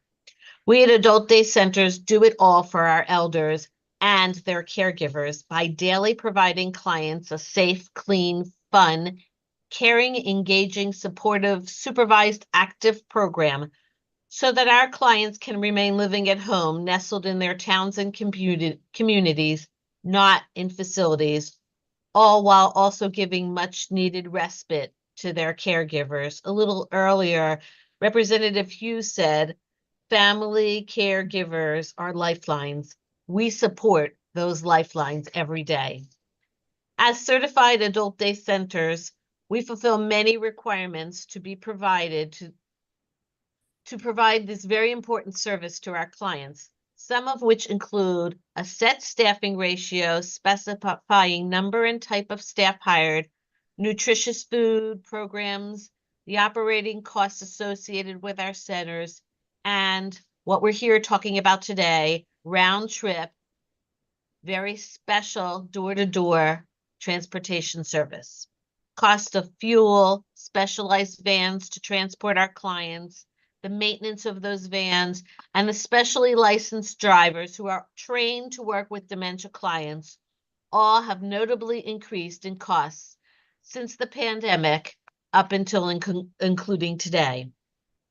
Our daily reimbursable state rate for the medical model adult day center is $98.10, which we are given to cover all of what I just mentioned. Passing House Bill 6984 will make an impact on our centers and help us, already financially strapped due to inflation. We want to be able to provide this amazing opportunity to our elder members of our communities, yours and mine, our parents, our family members, our friends and neighbors, our former policemen, firemen, teachers, nurses, shopkeepers, and family workers, who now are all active, vital members of our adult day communities, happy to be able to remain in their homes. For this reason, please consider supporting and passing this bill, which will financially help our adult day centers to be able to continue to provide those services to our members and their caregivers. Thank you again for hearing us and for bringing this bill forward. I'm happy to take any questions you might have. Sure. Thank you so much. Rep Hughes. Thank you so much. Good to see you, Cheryl, and thank you for your help on some of the task force and working groups that we've been a part of. Did you, I might have missed it, did you submit how many folks that the adult day centers currently serve in Connecticut? I did not, but I can make sure that gets submitted to you. Thank you. And you raised some good points about the increased costs and really the training and the specific supports that transportation for these adult day participants to be successful in the door to door, and that cost has not, increased, but the reimbursement has not. In your testimony, did you submit written testimony to break that out at all about how those costs have risen? I don't believe that I did, and again, I will get that to you. Andre did talk about the cost of vans doubling. Everyone here is well aware of how fuel has increased in our everyday life. And so those drivers that we are hiring with special training need to be given that training as well as be competitive in the workforce. And we're finding that as well has risen, the cost to pay those drivers. Right. I know in our adult day centers in Bridgeport, they're competing with Greater Bridgeport transit drivers, that kind of that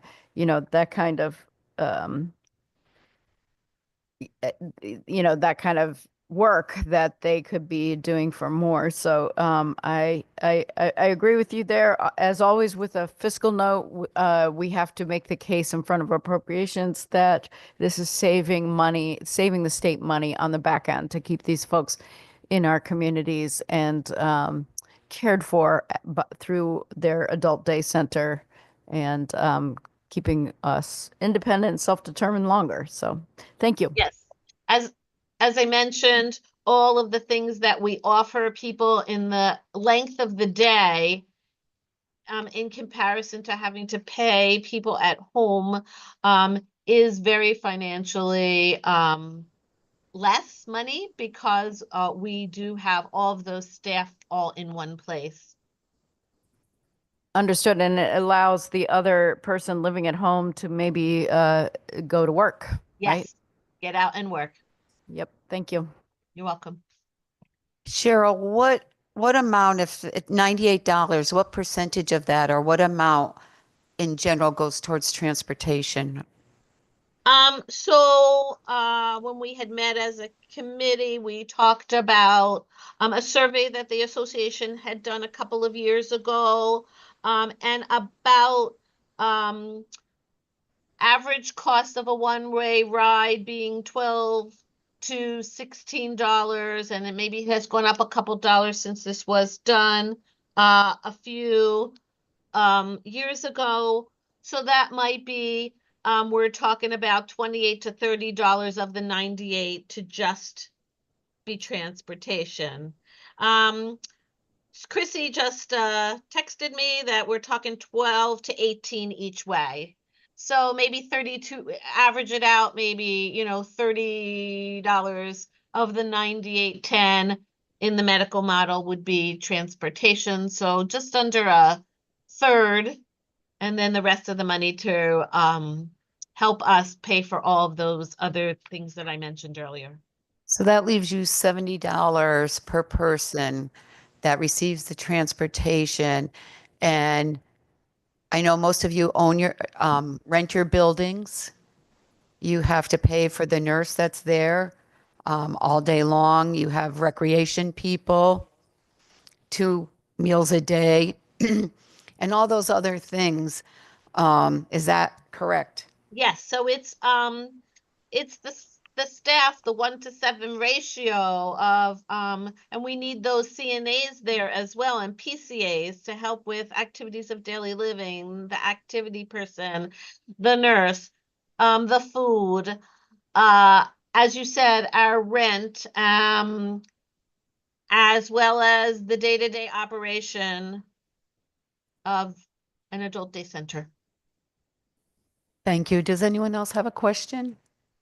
Seeing none, thank you, Cheryl. You're welcome. Have a good day. You too. Next up is Matt Barrett, who is also remote.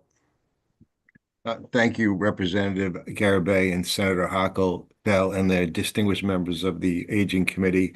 On behalf of the Connecticut Association of Healthcare Facilities, which is a trade association of skilled nursing facilities and assisted living communities, my name is Matthew Barrett, the association's president and CEO, and I appreciate the opportunity to present testimony in opposition to Senate Bill 1332, an act concerning nursing home financial accountability and nursing home ownership by private equity companies and real estate investment trusts. This proposed legislation, effective October 1st, 2025, would outright and broadly prohibit under Connecticut law a private equity company or real estate investment trust from acquiring or increasing ownership interest in a Connecticut nursing home. And at the outset, I want to acknowledge the concerns that have caused CMS and several states to advance policies that would seek to prevent harmful, quick profit turning private equity practices that have created considerable instability in healthcare settings, principally in hospital environments here in Connecticut and in several other states. We understand that the Public Health Committee will consider a range of proposals concerning hospital private equity this session, but none reflect the outright ban of all such transactions as is proposed for skilled nursing homes in Senate Bill 1332. In Pennsylvania, recently Governor Shapiro is urging his General Assembly to require pre-transaction notifications for all nursing homes and hospital sales, mergers, acquisitions, and bankruptcy claims. The recent closures of several healthcare settings, the governor said, were activated because of predatory investors. The governor further stated that in the past year and a half, 6 hospitals and 11 nursing facilities have closed or filed for bankruptcy in the Commonwealth, and a majority of them were owned by private equity investors, he said in his recent 25-26 budget proposal. It's also been reported that California, Indiana, Minnesota, New Mexico, and Oregon currently have programs that directly or indirectly regulate healthcare private equity. In Massachusetts, New Jersey, and New York, legislators are working on the issue as well. And while we understand these concerns, it has to be noted that the types of short-term private equity transactions that have drawn this attention, very negative attention around the country, have not been observed in Connecticut, in Connecticut's nursing home sector. Even so, while many of the proposals in other jurisdictions are pending, we do not believe any of them represent the outright ban that is included in House Bill 1332. Then, too, we also want to challenge the notion that all private equity practices in healthcare are nefarious with harmful intentions and outcomes. We are concerned that that Senate Bill 1332 holds an inherent assumption that all private investment in nursing home operations or real estate is bad, when many providers point out that private capital investments have served to provide considerable stability in the system and can often provide more favorable lending terms to nursing homes. Real estate investment trusts have a longstanding and favorable presence in Connecticut for decades. Excuse me, my dog is barking quite a bit. If you could hold 1 second.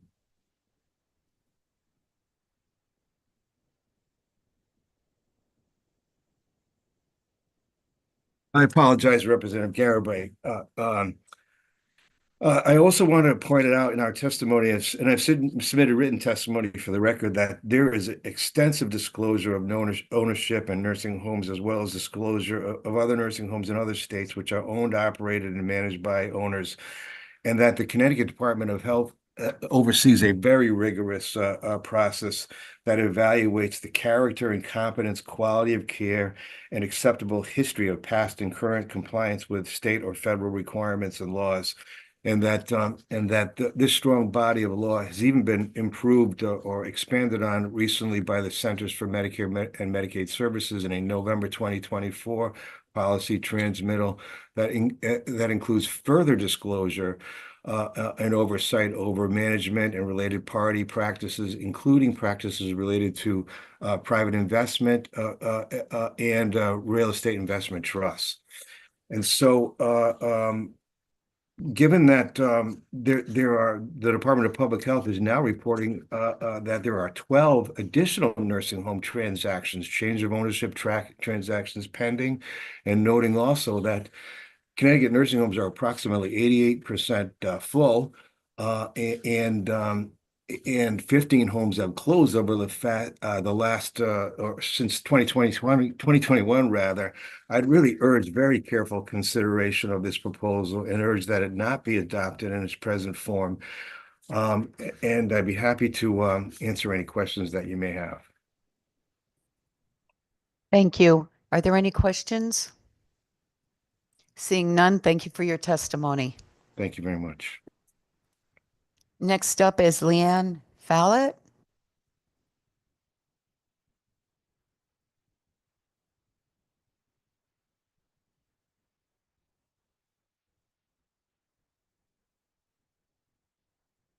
Good morning. Thank you. First time, obviously. Well, good morning. My name is Leanne Fallett, and I reside in Fairfield, Connecticut. And I'm here today to speak on behalf of House Bill 7077, the act providing an income tax deduction for individuals caring for elderly persons, children, or disabled persons. And as we know, the purpose of this bill is to provide financial relief for family caregivers. Starting in 2016 and going on until April of 2022, I was a family caregiver for both my husband and my parents. In 2016, I began to travel to Michigan every month to help my mother and father. They were residing there, and my sister was there. She's my sole sibling, and she was providing caregiver services, but I thought it was only fair that I should travel out and help as well. They were both diagnosed with some form of dementia. At that time, I was working part-time, and my husband had recently retired. In 2017, my husband was traveling and had an incident, and that eventually led to him being diagnosed with Lewy body dementia. In the early stages, his symptoms really didn't impair his functioning that well, so I continued to work part-time and travel to visit my parents. And then in 2018, unfortunately, not unfortunately, I'm glad he did. He realized that he was unsafe to be home alone and asked that I discontinue traveling. His symptoms progressed, and I continued as his sole caregiver. I did retire. And then in January of 2020, he passed of his illnesses while on inpatient hospice. I resumed my travels to Michigan in 2021 when COVID restrictions ceased, and continued to assist with my parents in the home.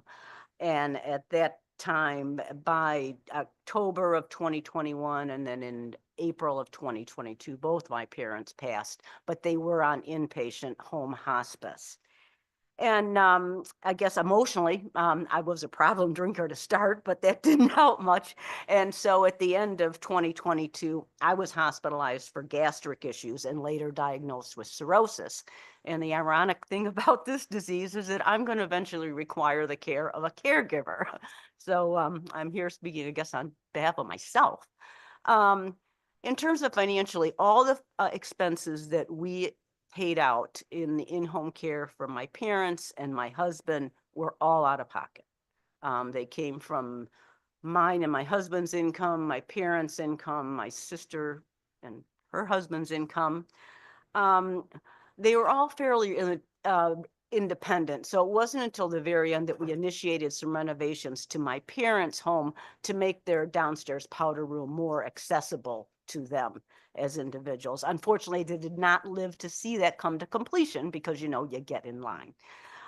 Finally, when speaking to the caregiver tax credit, the family had talked about whether I could be reimbursed for my travel expenses. Your 3 minutes are up. Please summarize. I sure will. And so what we thought was we could use my parents' funds, but then we thought my situation was no different than anyone else in the family. And the important thing is that my parents retained their finances so we could provide for their services. And the bottom line is we all deserve to be compensated at some level. We were just not going to pick and choose who that was. So please support H-Bill 7072 and 7077, and I invite any questions from the committee. Thank you so much. And thank you so much for sharing your story. I know how hard that is, Thank you. but thank you. Any questions? Rep Hughes? Thank you. And I'm so sorry for your losses, multiple losses.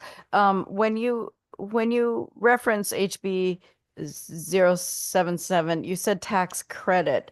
Yeah, I guess I apologize for using that word interchangeably. Really what it is, it's a proposed tax deduction, and you would have to be at a certain income level to receive that. My husband and I would never have qualified. My parents lived in Michigan, so I couldn't speak to whether they would have received that. But as a Eucharistic minister, I can tell you that I visit a number of elderly individuals in their home in my town of Fairfield. And these individuals are just subsiding marginally.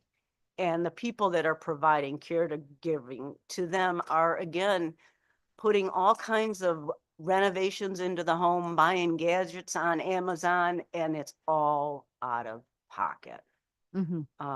So that is where even a modest tax deduction that could allow somebody to retain the income that they have, that's what usually my understanding is, if I get a tax deduction, I get to keep some money, would be a great help. I like when I left my job, I was working part-time, I made $13,000. So that was gone. No way to get it back. My sister was still working part-time, but she would actually sometimes have to leave, was working full-time. I apologize. She was a full-time worker, but would often have to leave work to attend to an issue with my parents that their in-home caregivers could not attend to. They couldn't make the medical decisions. They couldn't make the financial decisions. That was just my sister Carol or I that had the authority to do that. Thank you. And through you, Madam Chair, I think your story illustrates that more and more we're crossing states to care for our loved ones. Maybe we reside in Connecticut.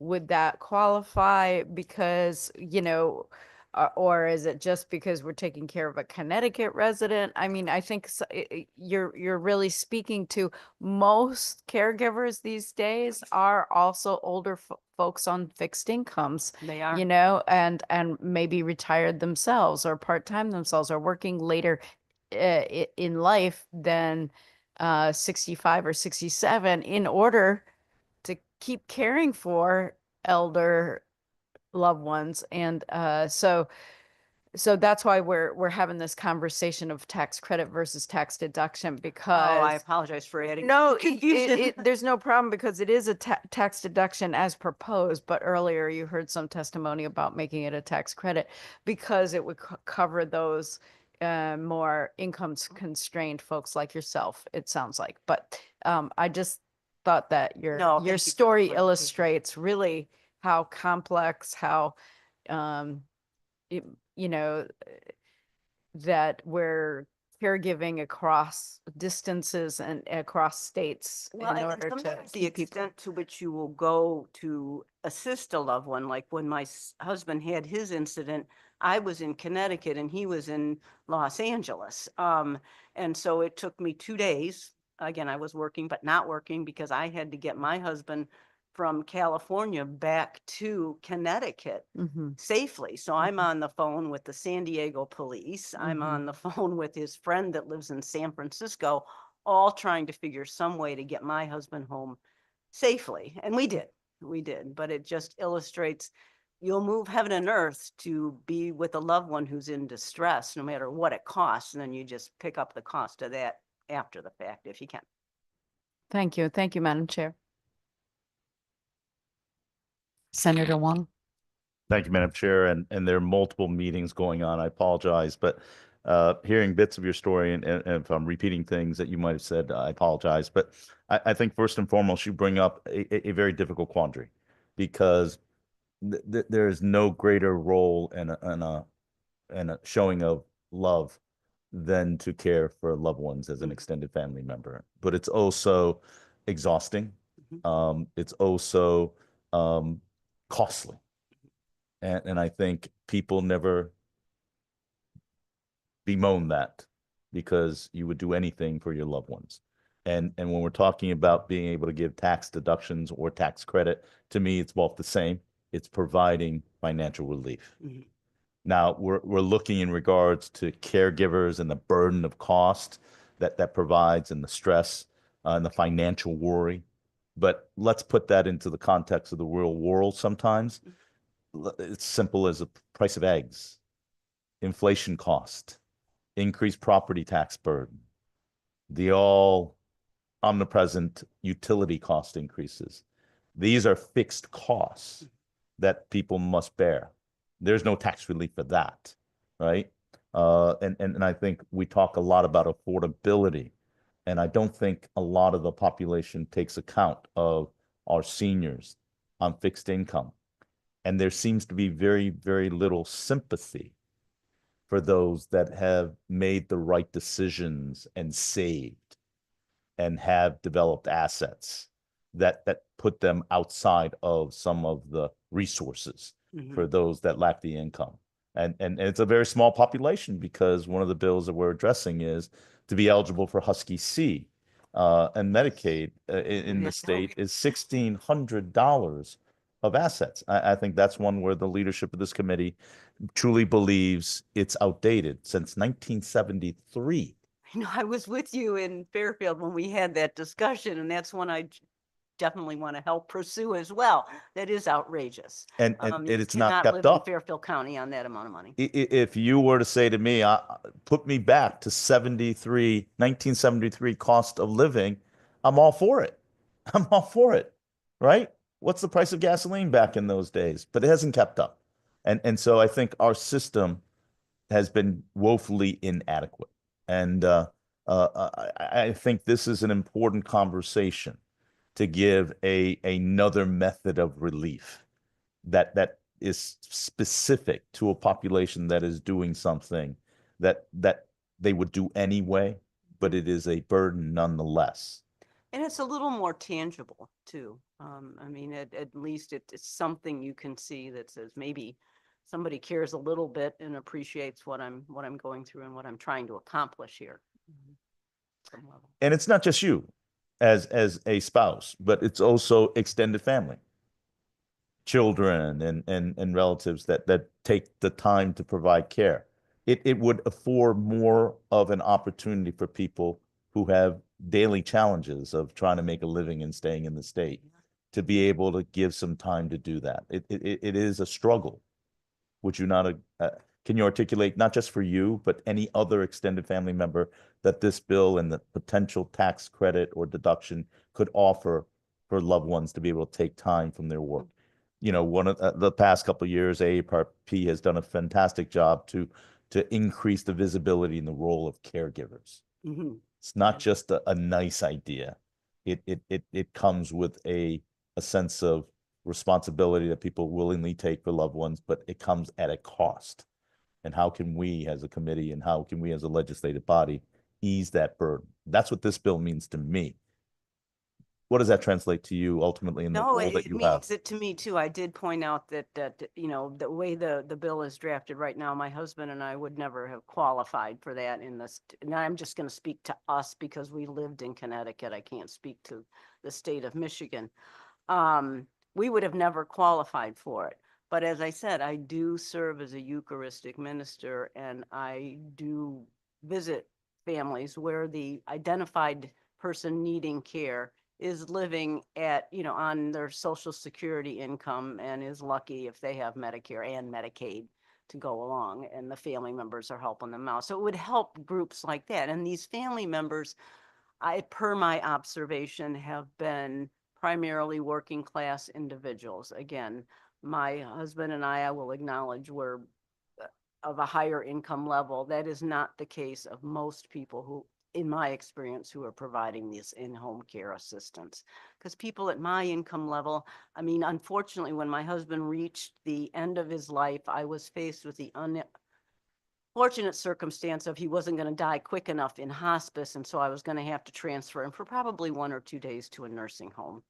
And that meant I had to come up with about a lot of money out of pocket right away to get him to a place where he could die. And we heard everybody talk about trying to find a bed. So now we have to find a bed for Mr. Fallot in a nursing home that has 2 beds with a male bed so he can move into it and die. This whole system makes no sense. So again, this is the sort of thing that happens to people, and it's that amount of money that is just unmanageable for most. For me to put my resources together and pull that money, I could have done it. I really could have. I didn't need to. I don't know whether to say fortunately or unfortunately, but I didn't. Other people are not so lucky. And we need to provide some sort of something with this broken system. I mean, this is one option for people to feel that they're supported in some way and that their pain is being recognized. Leanne, I want to thank you. And this is one of the important roles of AARP beyond the lovely red sweaters. They do keep us in red. But just as you said, you are here to give a voice for so many others that are unable to do so, that are right in the midst of right now the challenge and the stress of caring for their loved ones who cannot come up here to speak. And I really appreciate what you just said at the end is, I may have been lucky despite the sadness and the loss that you've had, but for you to, along with many others, to come up to give a voice for others, to share your experience, that makes it real for us as policymakers. And it shouldn't be about dollars and cents. Just as I asked Ms. Painter earlier, our Bill of Rights, the respect and dignity of aging in place, those are all part of a very complicated calculus that adds up to very high costs that people on fixed incomes can't afford. How do we find solutions? But one solution I think we need to find is to care for those that are unable to speak, to have a solution for them. So thank you very much for your efforts. Thank you to AARP. And I'm appreciative of you sharing your story and your loss, because it does give a voice to others that aren't able to speak. So thank you very much. Thank you, Madam Chair. So just one more comment. I agree totally, but I also know in this building, everything does come down to dollars and cents, right? So when we're looking at family home care, first it meets, what we're looking for, that people have a choice of where they age, right? That is correct. And we're better than with family. But we never calculate how much money are we saving by keeping that person at home or having a family go in daily for that care, whatever that care is, and keeps them out of, a nursing home or a home care facility or whatever. So in the end, what a tax credit would do as compared to what we're saving for that family member being able to be cared for by a family member. Right? I mean, Yeah, I can give you some figures that we had, at least for the cost of the caregiving that we had for my parents. And at the they had a gradual transition. So eventually we were at 24/7 caregiving for them, which was supplemented by my sister, my 3 nephews, and myself. At the time of their death, what we were doing was my sister estimated that the costs to the family were about $12,000 per month. But the cost of the in-home caregivers at the time was that we were paying $24 an hour for those that were there during the first 2 shifts, and then the overnight shift, we were paying $15 an hour. And so that's how she roughly came up with that $12,000 a month figure for the in-home caregivers. So, I mean, so if you take that, and then, you'd have to do all of the math with our, the figures that we provided, but it is a substantial amount of money. If you take that 12,000, that was the part-time income that I gave up. So that's kind of factors out right there. We were talking Michigan dollars and Connecticut dollars, which are often quite different, but still the same. It's out-of-pocket expenses that people will give to keep their individuals in home in the place that they want to be. I haven't met anyone yet that says, please send me to a more restrictive environment. thank you so much. Thank you. Next is Doug Robertson, who's remote. Oh, he's not. Okay. Nora Duncan.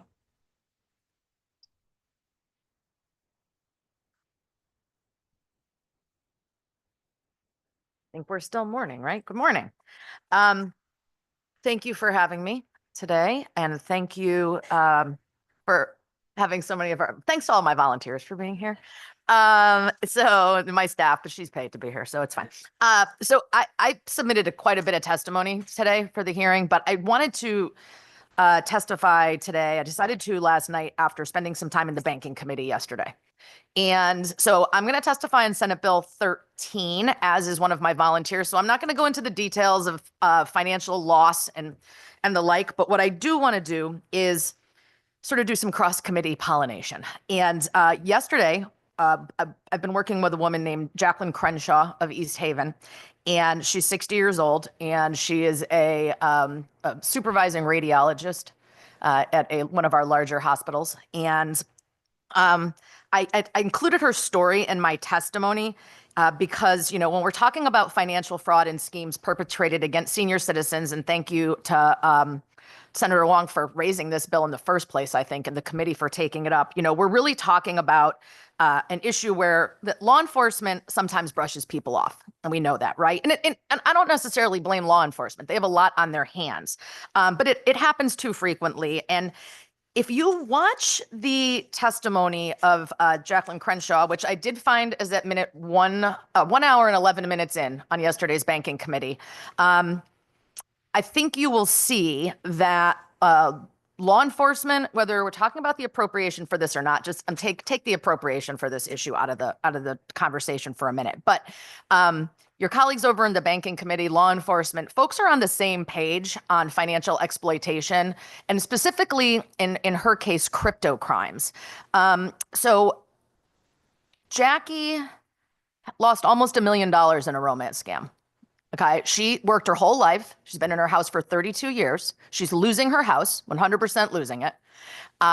She is penniless. She says, I'm thankful I have my health and I will find a new home and I have a good paying job. But what I wanted to do today was just bring one example of someone who has been exploited. She's 60. She wouldn't qualify for this bill. I would technically maybe drop 65 down. But what happens when the banking committee is supporting House Bill 6990, and they've got language that they're probably going to bring in from House Bills 5237 and 6651. When you take that and you look at Senate Bill 13, I think all of those bills will end up in the Judiciary Committee, or at least, some versions of them will. We've got a bunch of committees working on the same thing, and it's helping stop people from being robbed by criminals, and if they are robbed, by helping law enforcement be able to help them get their money back, which they really can't do in a lot of fraud and scams right now. And, you know, forcing the hand of law enforcement to pay attention to financial exploitation of seniors shouldn't be necessary. I did see the testimony, and again, you know, we've got victim advocates testifying in favor of it, and I don't, you know, the Division of Criminal Justice worrying about the funding, and I get it, but to the point of how much is this costing us? $1 million. $1 million. It's 32 years she's been in her home. She's 60 years old. She wanted to retire. She'll never retire. She'll die working because of this scam. And there are a lot of people like this. And Jackie will say, I'm an African-American woman. I want to tell my story. She testified before the Black and Puerto Rican caucus the other day. So 12:30 a.m. She showed up yesterday. I told her not to worry about showing up today. I would tell her story for her. Your 3 minutes are up. Please Thank summarize. you. So this is really just me just trying to showcase that there's a lot of different folks, and you guys cross some of those committees working on this issue, and that there is a person, a victim, and she's one of so many. Thank you. Rep Hughes? Thank you so much, Nora. Given your experience on the multiple committees, what I didn't hear a clear specific ask of this bill. So first pass Senate Bill 13. Okay. That's the ones in your hands. When you look over at House Bill 6990 and the testimony that was made yesterday, including my testimony, the issue with this bill, that bill is not quite perfect. Rep Foster is probably the biggest proponent behind it. But when you mix in these other two bills I mentioned, which are in my testimony, what you do is allow law enforcement to access, and I am not a cryptocurrency expert, okay? And the more I hear about it, trust me, I will never become one. But e-wallets, electronic wallets have been deregulated. And so law enforcement can't go in and seize funds in the same way they could from a regular bank, right? They can't, if they know there's a crime, they have a problem. So law enforcement wants to be able to access funds. And then in those wallets, if they know there has been that some of the wallet is full of crypto that has been that is there because of a scam, a fraud, right? They want to be able to freeze the whole wallet, because if someone's operating a crypto scam, they're probably not just operating it on one person, right? And we know these things are very often led out of other countries.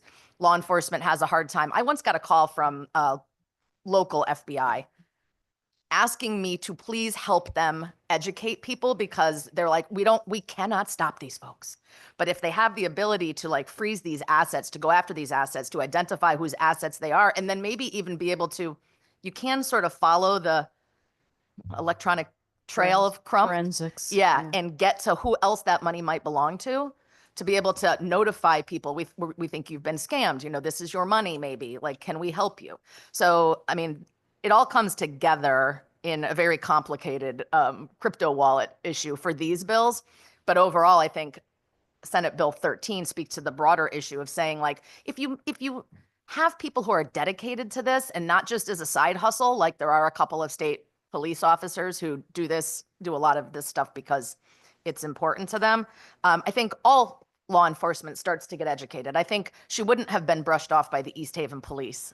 You know, they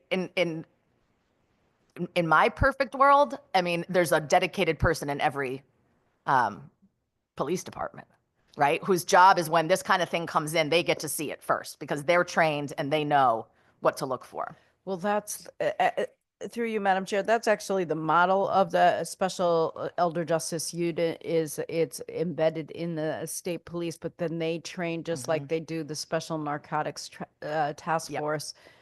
Special unit, the local law enforcement, the point person that they train and work collaboratively with to identify these elder justice crimes and fraud and try to intervene quicker. Because like you say, once it's done, it's done. You can't get her house back. You can't get the money back. I mean, it is so hard to pick up the pieces and get any kind of justice.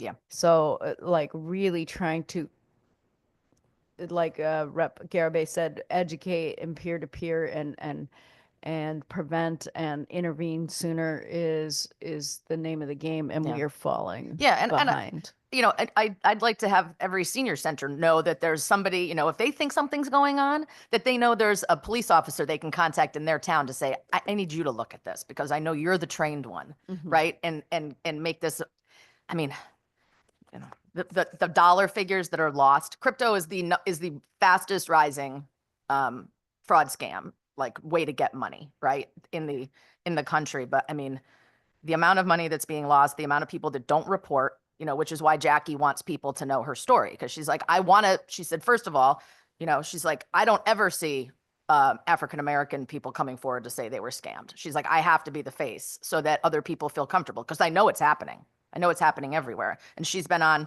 New York News, Connecticut News, Connecticut Insider. She'll be on a webinar with us, but just trying to make sure she tells her story of how this romance scam, they call it pig butchering, which is a terrible term, but that's what it's called. And that's what it is. It's pig, but you fatten up your target until they say they have enough that you can really just clean them the hell out. Fatten them, fatten them, fatten them. Thank you, Madam Chair. Yes, thank you. We have seen a rise. Last year, the bill we put through allowing banks to put a hold on large sums of money went a long way.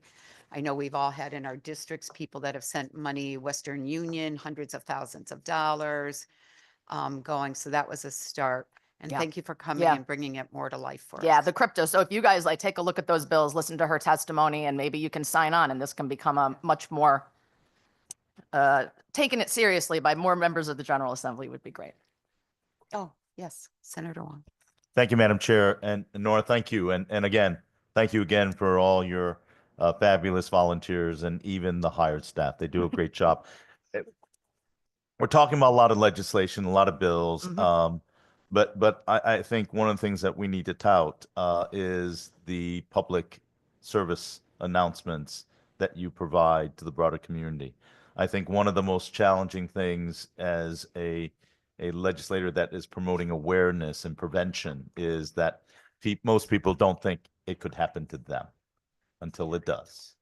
And some of it seems very incredulous and out of touch, that how could anybody fall for that type of a scenario?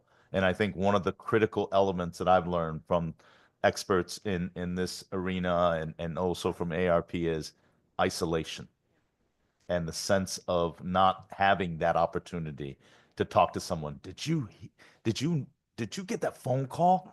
And they would say, of course, that's a fraudulent exposure. Did you meet, Diego or something?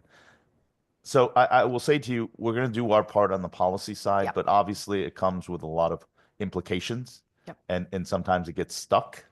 But I think the other part that I would ask of you, and your organization has done a great job, is to work with us as advocates in our community to host these kind of informational sessions with law enforcement to raise awareness so that people aren't in isolation.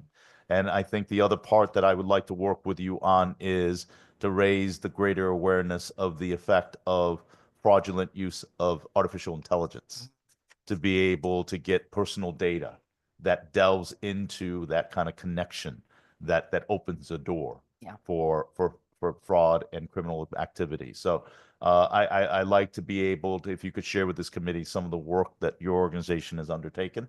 And be able to follow up with you and the towns that I represent and our great senior centers that are a conduit, because they're a magnet.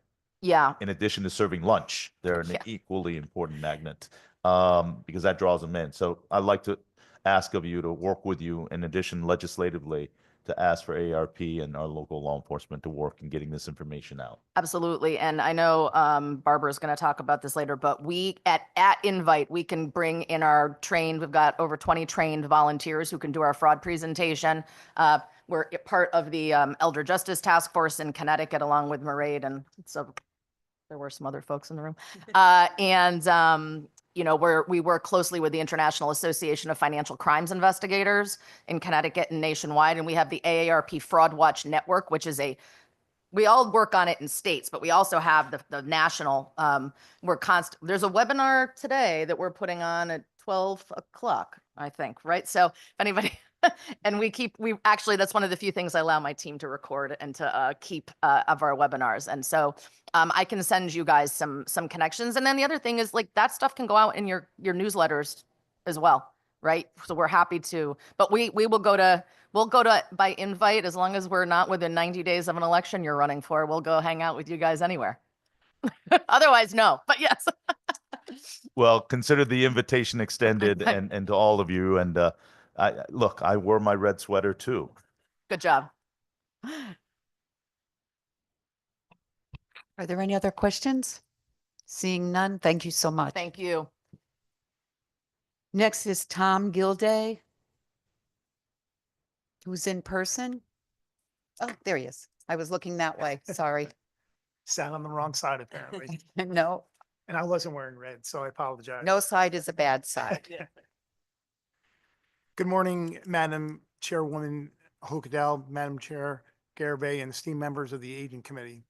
My name is Tom Gilday, and I'm the Managing Director of Fairfield Healthcare Services, doing business as Bright Star Care of Western Connecticut. We are a homemaker companion agency registered with the Department of Consumer Protection based in Norwalk. We have been serving clients in Fairfield, New Haven, and Litchfield counties since 2009. In addition to being registered with the Connecticut Department of Consumer Protection, we are also accredited by the Joint Commission. The Joint Commission is a nonprofit organization that sets standards and accredits healthcare and home care organizations across the United States, essentially acting as a leading authority in evaluating and ensuring quality and client safety. As way of background, during calendar year 2024, we scheduled on average 210 caregivers each week.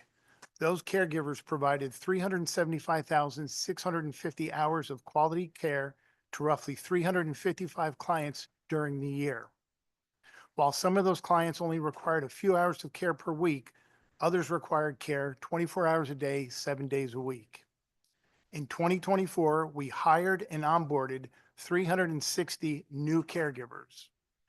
Please keep in mind that the turnover rate in this industry is extremely high. As of 2023, the median turnover rate for professional caregivers in the United States was 79.2%. This trend highlights the ongoing challenges in recruiting and retaining home care aides, with nearly 4 out of 5 caregivers leaving their positions within the first 100 days of employment. I would like to thank you for giving me the opportunity to address Senate Bill 1344 and share our concerns regarding its potential impact on homemaker companion agencies, caregivers, and consumers. While I acknowledge and support the bill's intent to ensure caregivers are properly trained and consumers are protected, we believe that the bill in its current form raises several significant issues that must be addressed before it is passed into law. One of the most pressing concerns with Senate Bill 1344 is its potential to significantly increase the cost of home care services for both agencies and consumers. Homemaker companion agencies operate on very thin margins, and the additional burden of mandatory training programs could have catastrophic financial consequences.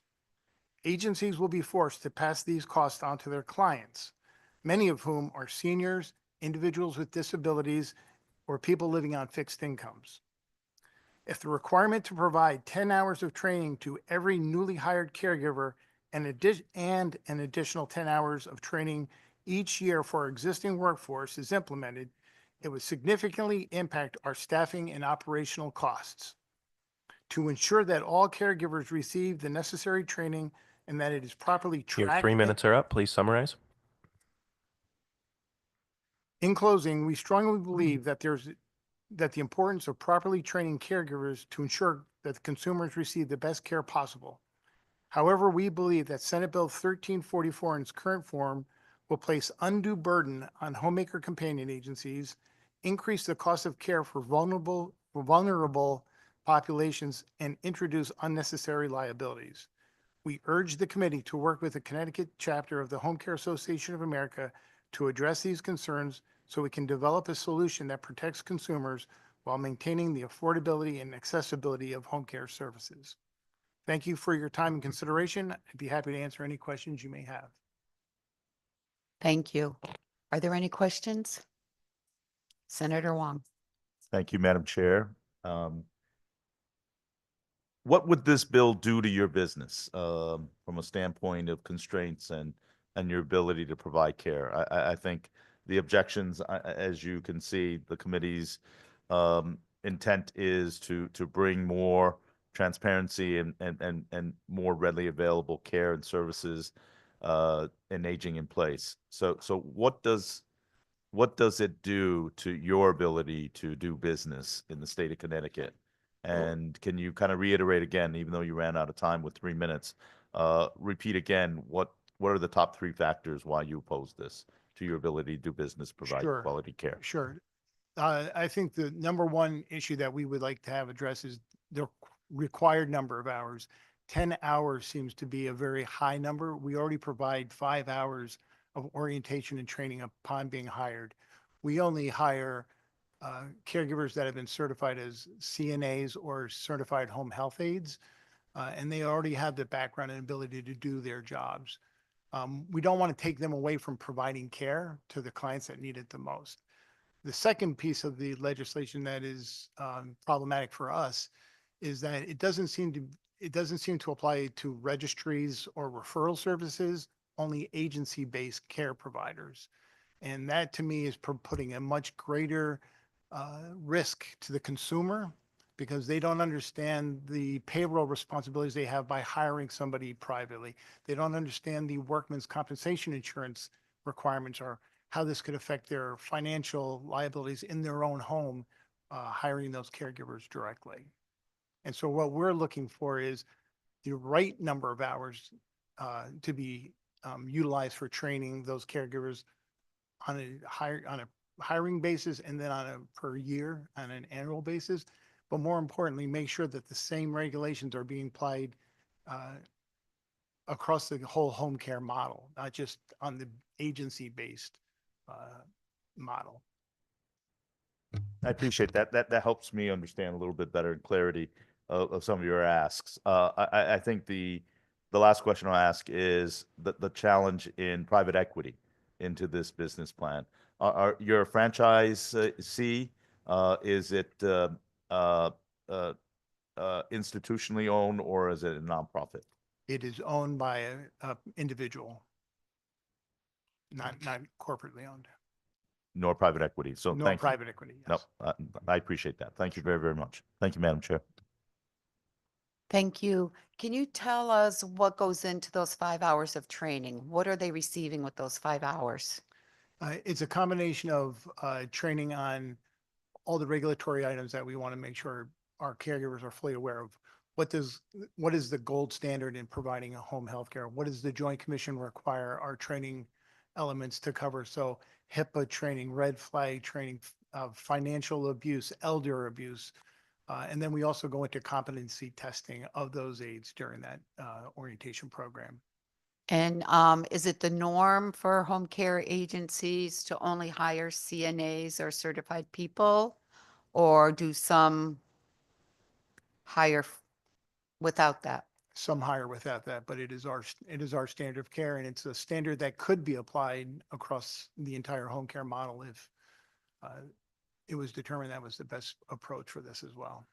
Okay, so there are some that don't receive really any training. I'm sure there are, yes. Right. Okay, that just helps me to and what it is. Are there any other further questions? Seeing none, thank you so. Oh, who does? Oh. Rep. Fortier. Thank you, Madam Chairwoman. I was actually going to ask basically the same question you just asked. In other words, do most agencies hire certified folks to begin with? And I do think that would go a long way towards doing what we're trying to do in the bill.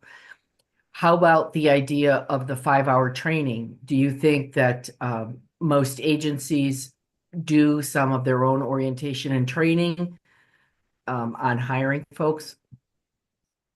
I think it would be inappropriate for me to comment on what other agencies are doing. I can tell you from my experience that I attend the training program every week, and by the 5th hour, you can just see the eyes of the caregivers starting to gloss over that they've just been bombarded with such good information.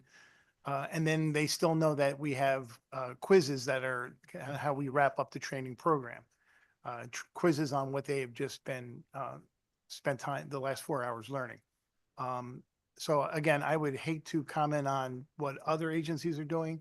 But I can tell you that the gold standard from our perspective is to have certified nursing assistants, certified home health aides, and giving them the proper 5-hour orientation and training program. Are there statistics anywhere that you know that would tell us what the percentages of those that are doing training and those that are not? I cannot provide that to you today. I'm sure the homeowner, so there's the Home Care Association of America has a Connecticut chapter. That chapter could probably provide those statistics. Okay, I didn't think you would know it right off the top of your head, but you gave us a place to go. Sure. Any further questions? Thank you so much for coming today. Thank you very much. Jean Mills Arana? Yes, I'm here. Can you hear me? Yes, we can. Great, thanks. As you said, I'm Jean Mills Aronat, and I'm an elder law attorney with Connecticut Legal Services. I'm testifying on behalf of Connecticut's 3 legal aid programs and our low-income clients, who include residents of nursing homes and residential care homes. We support Senate Bill 1332, which has the potential to protect nursing home residents from poor care, abuse, and neglect. It will prohibit private equity companies and real estate investment trusts from acquiring or increasing any current ownership interest in a nursing home. These private entities exist to earn money for their investors. They are increasingly investing in nursing homes, and their investment strategy is basically incompatible with the nursing home's responsibility to provide quality care for their residents. Private equity funds aim to take control of a business for a relatively short period of time, restructure it, and resell the company at a profit. They keep staffing low and provide poor care to residents while driving up costs and exacting high profits and resources during their limited ownership. They then sell quickly, leaving nursing homes in poorer condition than before and often with debt. Ernest Tosh is an authority on nursing home operations and nursing home residents' rights, as well as a litigator and a speaker who has testified before Congress. He gave a presentation here last year sponsored by our long-term care ombudsman.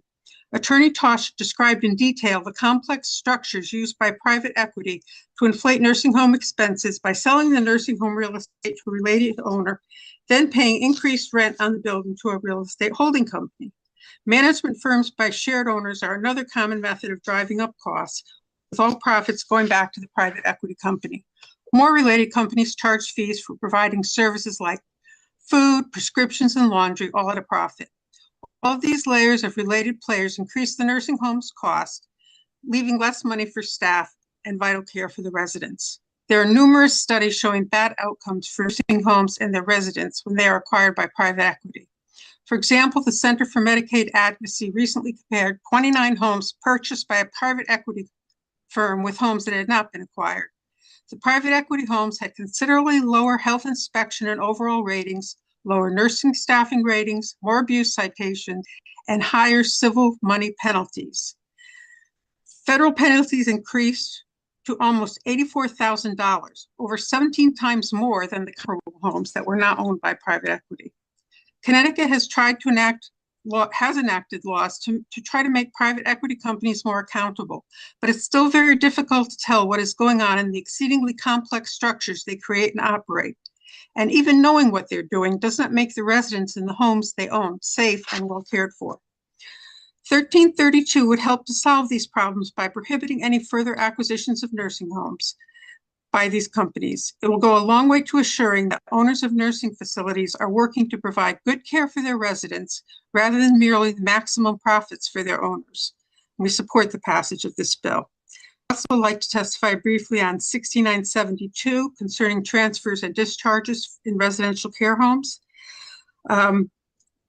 Under this bill, the residential care home would be required to state in its notice of discharge the location to which the resident would be transferred or discharged.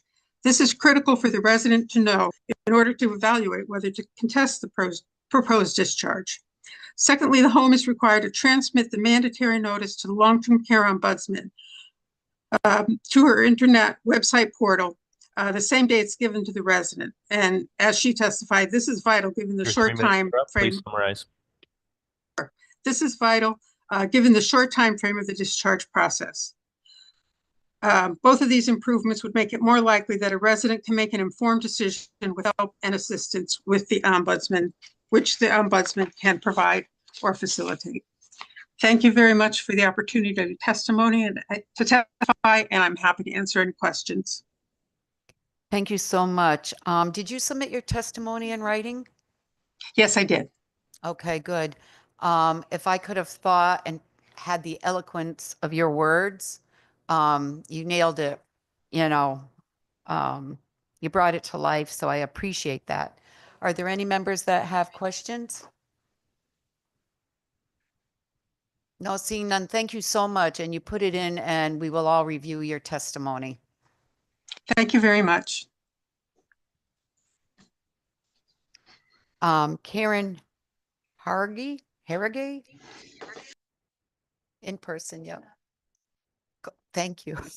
I got to have you guys sign up and put the, how it sounds for Right, me. phonetics, right.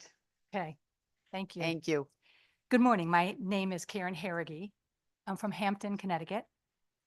Thank you to Senator Hockadell, Representative Garibay, and members of the Aging Committee for raising HB 7007 to provide support for family caregivers and for the opportunity to speak today about the financial aspect of caring for my elderly relatives.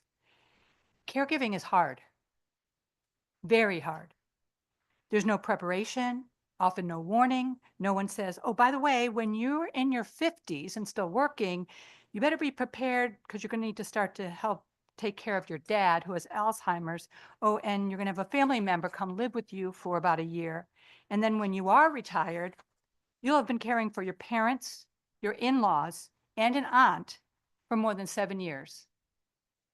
But let me be clear, I love my family. I will do what is needed.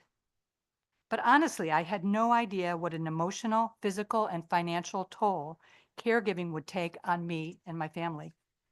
Since we're here to discuss the tax credit, I'll give you a real-time story. Just 2 weeks ago, my mother-in-law was admitted to the hospital with a bad urinary infection. So we cut short our vacation to come back to care for her, losing about $275 in lodging expenses. She was discharged and then readmitted to the hospital just last week for a worsened infection. Visits back and forth to the hospital cost me at least $35 in gas. In the meantime, my aunt in New Hampshire was admitted to the hospital also for a urinary infection. So this past Monday, I was driving to New Hampshire to help care for my aunt, who's now home but needs 24-hour care, when I got a call that my mother-in-law had taken a turn for the worse. So what do? I turned the car around, and for that portion of the trip, that gas cost $15. But fortunately, my sister, who is here, was able to drive to New Hampshire to take care of my aunt. Thank God. My mother-in-law had 101.7 temperature and chest congestion. Once she had a flu and COVID test, she clearly had the flu. So now she has a UTI and the flu. So I'm driving back and forth to the pharmacy for tests that are $26, medications $29, soup, cough medicine, other groceries that are at least $23, along with my gas, $10. Oh, and since my mother-in-law has become really weak, she needs a Hoyer lift to get in and out of bed, which costs $100 a month. So in just 24 hours, I spent $238 and over $500 in the past 2 weeks. But as a good story, a good side to it, I'm happy to report that everyone is now getting better. Fortunately, not every week is quite as eventful as these past 2 weeks, but caregiving is unpredictable, and these types of expenses really add up. I am thankful to the Aging Committee for raising this important bill to provide financial relief to family caregivers. I respectfully urge you to support AARP Connecticut's suggestions for improving the language of the bill. Thank you very much. Thank you. Rep. Polinsky.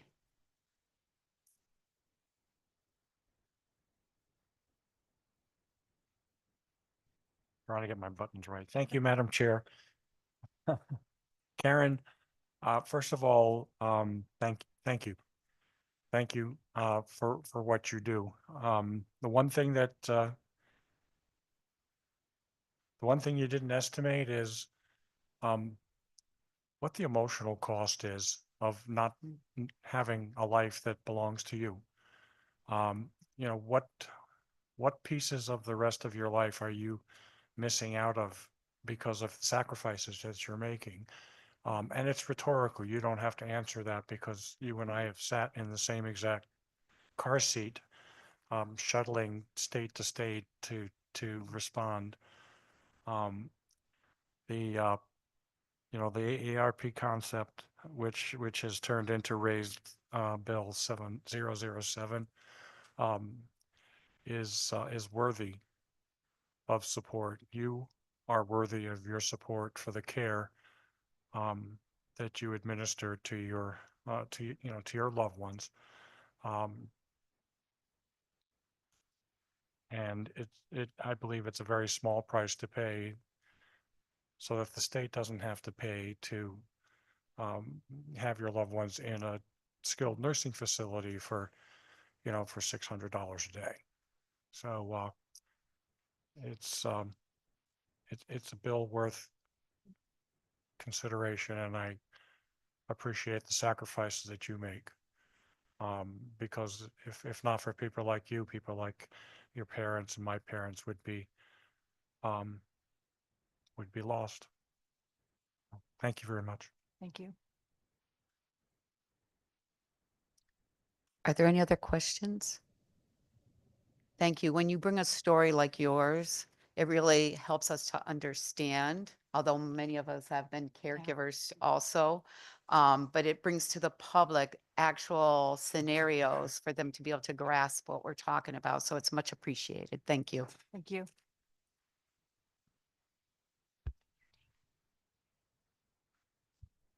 Mag Morelli.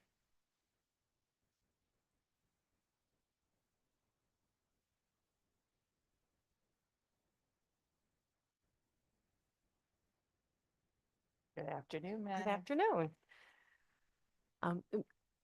Good afternoon. My name is Mag Morelli, and I'm the president of Leading Age Connecticut, a statewide membership association representing not-for-profit and mission-driven provider organizations serving older adults across the continuum. On behalf of Leading Age Connecticut, I want to thank you for this opportunity to testify. We've submitted testimony on several bills, and I will just speak to a few.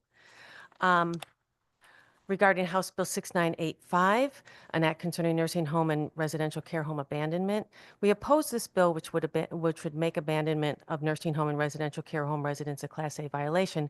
But we do so because there's existing laws and regulations that would enable the Department of Public Health to cite a nursing home or an RCH for not appropriately caring for a resident, which includes abandonment. So therefore, we believe the bill is not necessary.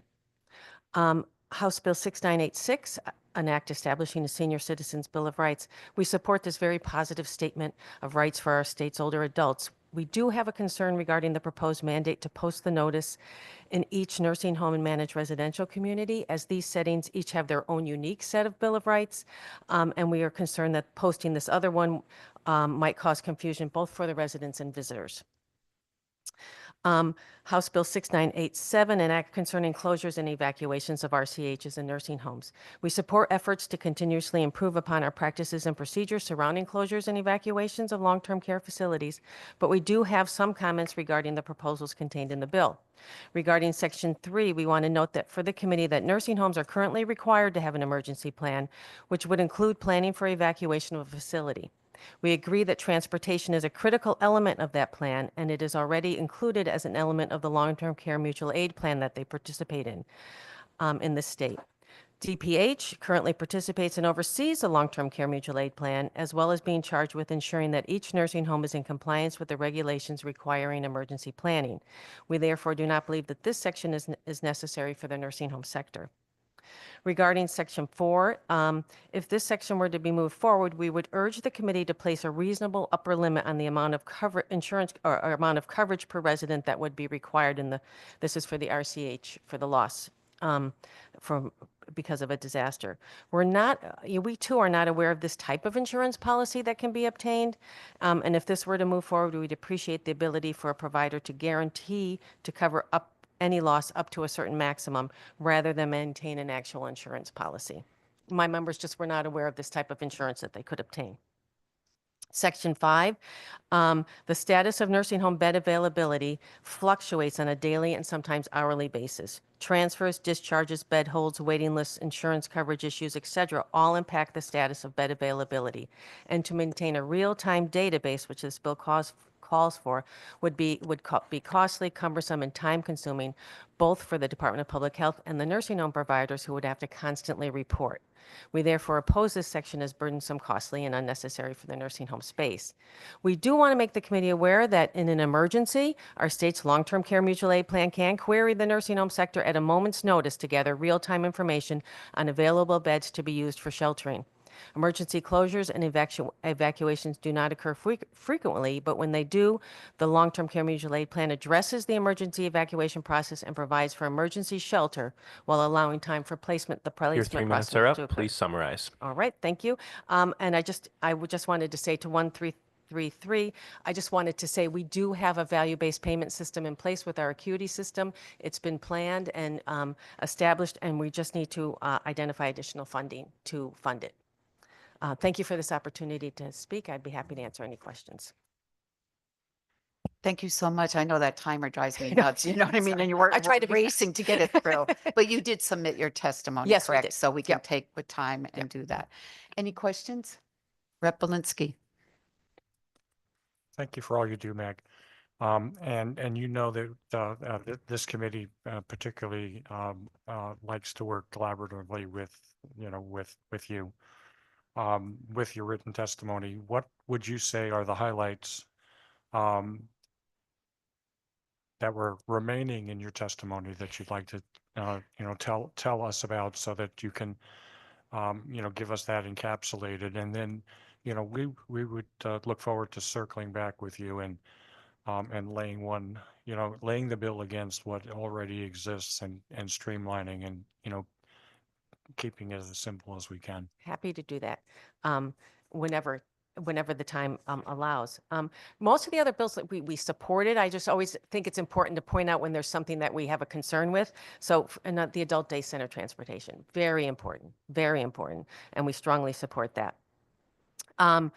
The issue with financial frauds, we see this scams and frauds being perpetrated throughout our continuum, whether it be the affordable housing or the high-end retirement communities. This is a real concern. Our executive directors and administrators try to watch out for it, wondering why someone's outside waiting for that car to come by to pick something up. So they really are just really concerned about it. And so really anything we can do to assist with that also. The companion homemakers, our members do have homemaker companion agencies. Homemaker companion agencies do not do anything medically related, so they wouldn't necessarily need to be CNAs. I know that was discussion, that's not in my testimony, but as I heard you speaking to that, they're not allowed to do any kind of medical or nursing care. They're homemakers and companions. But we do believe they need to be trained. So many of them are taking care of someone who is living with dementia. And so to know how to deal with someone like that, to know how to interact with them, to know how to develop a relationship with someone like that, that takes training and understanding. So we just would want there not to be one type of training that someone's assigned to or one curriculum. That if you were to have some training requirements outside of what's currently required, that the agency themselves could submit their curriculum and have that approved so they could use what they're currently using. So I think those are probably my highlights here.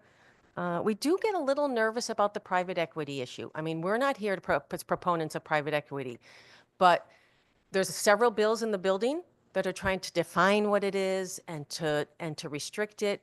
And so we just don't want something to pass with unintended consequences. Not being an expert in the finance, I don't want to pass something that, or see us pass something that affects hospitals and nursing homes and everyone down the line that just may have an unintended consequence. So I think we have to be very careful and be coordinated on what we do in that area.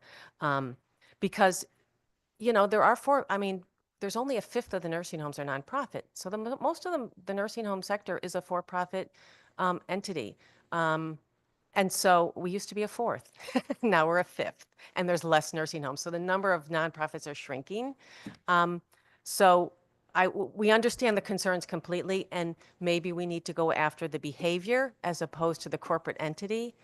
You know, the behavior of what's happening, what we see happening in other parts of the country with private equity. Maybe that's the answer. So these were just questions we raised regarding this issue. Thank you. That's a wonderful perspective. I sometimes ponder the private equity question and whether or not it is a state matter or it should be a federal, banking type matter. But it's not, you can never hear too many times that one size doesn't fit all as far as, regulations, training and stuff like that. It comes down, like you said, to, observation, enforcement, the behavior. Yeah, and with the private equity, I just want to raise, because I know that the commissioner had raised the concept of the need for capital, right? And, if we're going to maintain our buildings and build, expand, redesign to have small houses, there is a need for capital. It's very difficult to raise capital for a nursing home. And right now, there's a real threat to the nonprofits method of raising capital, which is to go through bond financing. That is something that's on the chopping block in Washington, D.C. So we have real concerns from that perspective. And so I just raising that issue, not necessarily with private equity, but the issue of, the need for availability of capital so that people can invest in their nursing home buildings and programs and things like that. Thank you very much. Thank you, Madam Chair. Rep. Hughes. Thank you, Madam Chair. Thank you, Mag. You mentioned the Homemaker Companions training. Did you, in your testimony, talk about the portability of that from one agency to another? I did not, but I did read that in another piece of testimony, and I said to myself, I should have said that. Okay. So I would fully support that. You would fully support Yeah. that. And then who would you suggest standardizing that? Is that the curriculum submitted to DPH? You hate to make it very bureaucratic. Yeah. I think maybe if we identified key topics that people should be trained on before they're allowed or before they go into someone's home, that might be, calls for an approval process. Maybe it's approval by DCP or eventually when it's at DPH. I'm not quite sure. But, you hate to make it too, like, as the gentleman, a couple witnesses ago or a couple testifiers ago said, there's a lot of turnover. It's difficult. I think we have to, if an agency is registered, I think we have to have some trust that if we tell them there needs to be this type of training, that they can develop it and put it forward. Okay.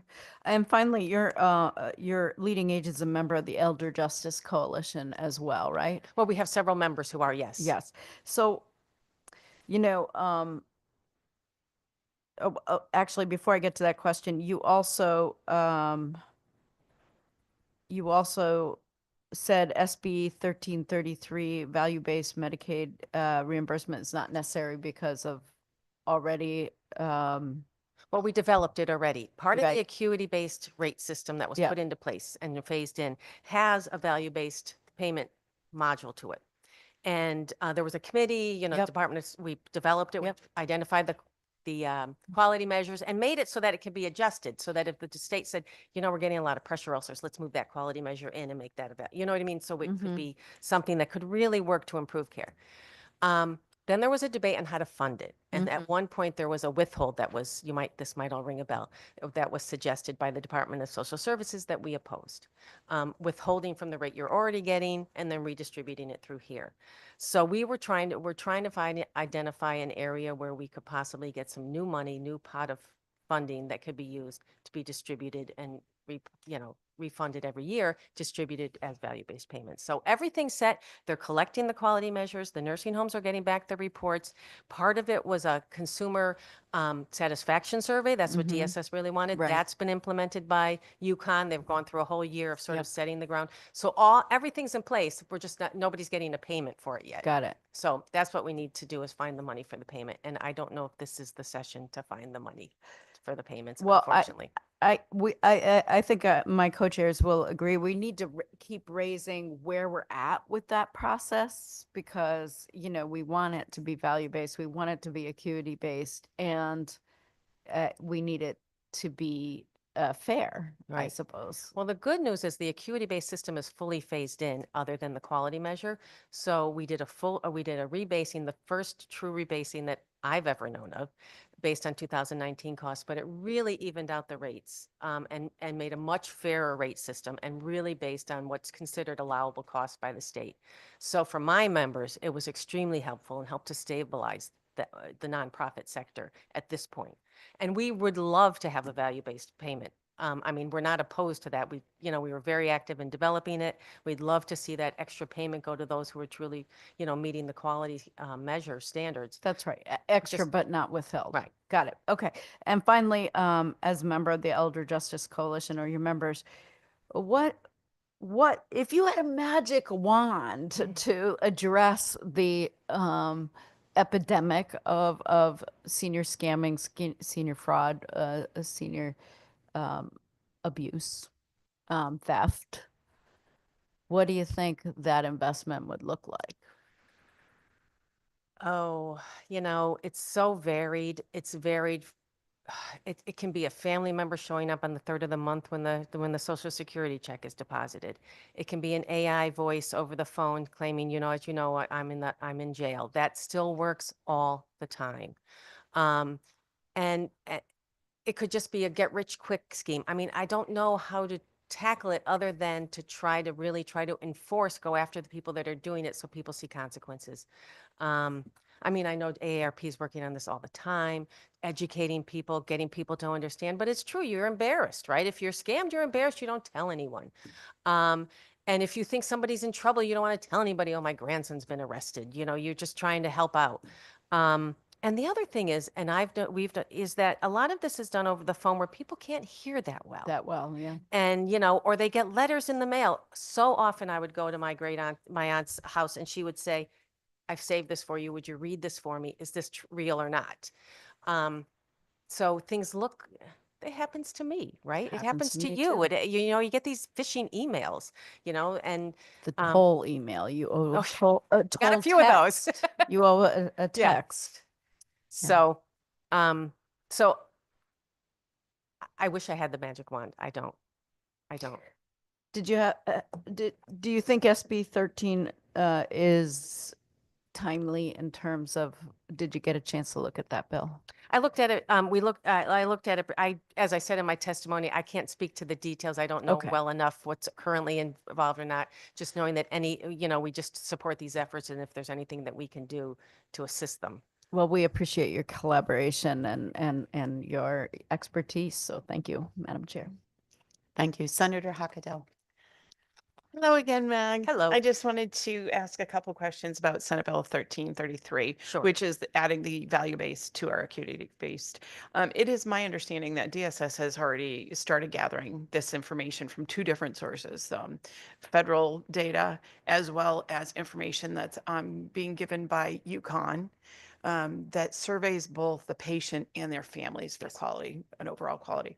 So the information is already there. It's how do we reward nursing homes that are doing the right thing, but also providing some funds for those that aren't, so that they can get up to speed. And my question is, it just looks like we're looking for money. How much would it cost to make this a viable program?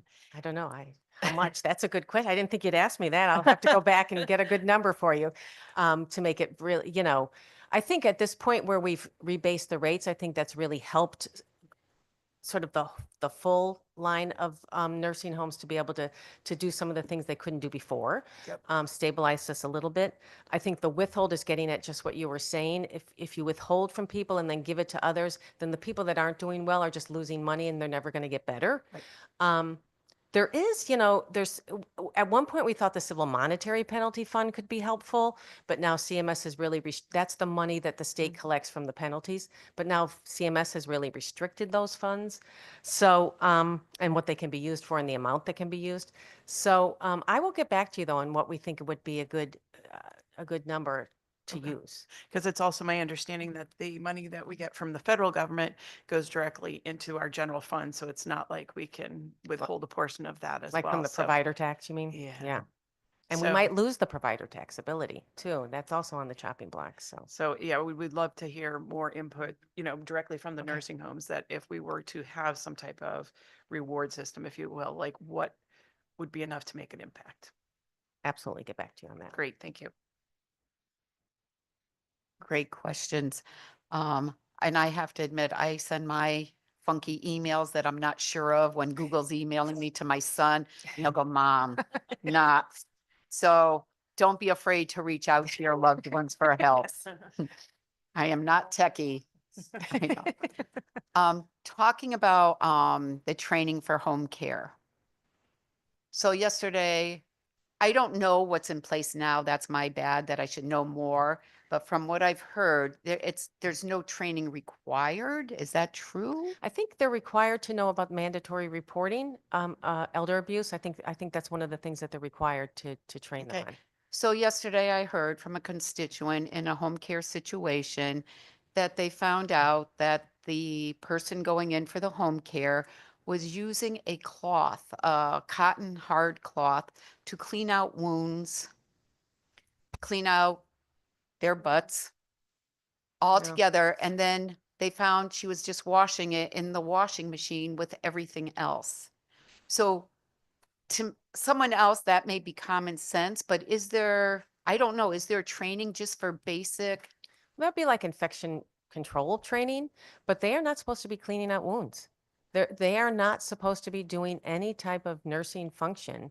Okay. So there's a bigger problem there. Yeah, I mean, and it's very difficult because, what's the line? If someone falls in front of you and you know them, your instinct is to pick them up. But technically, they're not supposed to be doing that. So it's there's a real defining line as to what they can do and can't do. But the consumer doesn't know that. Right. And then you get to know someone. So you're their homemaker companion for a long time and you want to help out. And so it gets to be a very gray area. But you could absolutely do some type of infection control training. Because even if you're not cleaning the wound, somebody, if the person you're caring for is and you're doing their laundry, you should know that. Right. And maybe wipes are better of some kind, And again, that's one situation. I know there's many great caregivers and many great agencies, et cetera, but those are the ones that come to us. I mean, we always get the complaint, so it's just hard. But thank you so much for coming and we appreciate it. And your testimony is online, right? Yes. So we've got that. Thank you so much. Thank you. Marlene Ciccarella.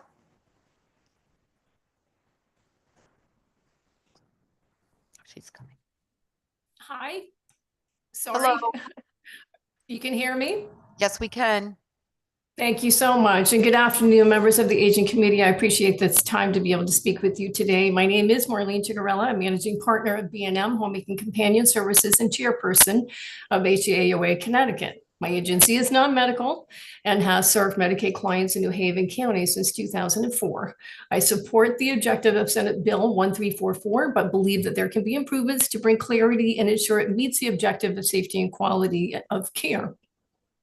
So I'm going to review, I'm probably going to repeat myself because I've been listening in on some of the testimony and I may be able to answer some of your questions, Representative Garibay. As an agency owner, I fully support best practices and standardized training on skills based on caregiver role. I'm not suggesting specific courses, but as an example, a homemaker companion receives training on assisting with activities of daily living, basic infection control, housekeeping activities, safety training, like preventing slips, trips, and falls, proper hand washing, communication skills, along with understanding dementia. As a Medicaid provider, I am required to train all PCAs using the DSS mandated training, which includes the curriculum, guidelines, test, and certificate. I also utilize a program called Relias, which provides many online courses I just mentioned and is available in many languages, which are needed to support my bilingual caregivers along with instructor-led training. New hires are given orientation, which includes policies, job description, requirements, and expectations. Again, as a Medicaid provider, I'm required to conduct in-service training that includes curriculum geared towards the caregiver role, safety, agency, and state policy changes. Additionally, agencies form a safety committee that reviews safety concerns. This can generate a new policy or change in an existing policy that requires communication and, again, training. My agency and many other agencies already provide the training listed. Administrative staff are needed to manage the training, and the caregivers are paid for their time. The Medicaid reimbursement rate does not properly fund the training required agencies already provide in addition to this bill. It will also cause an increase in rates and an additional burden on private pay. So some of my concerns is, will this be included already in the required training for this bill? I have concerns with the CPR and the first aid, since it will be in conflict with DCP regulations. Cost for delivery, DCP to approve the training, but will it be in conflict with the DPH? Will training be portable? I know we already had that conversation a little bit already. Concerns with liability insurance costs that would be increased, and application of training to include caregivers hired by clients and registries. So I strongly believe that quality training ensures quality services. Training helps caregivers understand their role, improves communication, improves the quality of services, and most of all, improves client quality of care and safety. However, it must be properly funded. This is an opportunity for home care agencies to serve as a resource to ensure we achieve objectives and assist in identifying standard curriculum as the subject matter experts. So again, I thank you for your time and being able to speak to you on this bill. Thank you. Thank you. Any questions? Thank you so much for your testimony. We appreciate it. There's no questions at this time. Thank you. Thank you.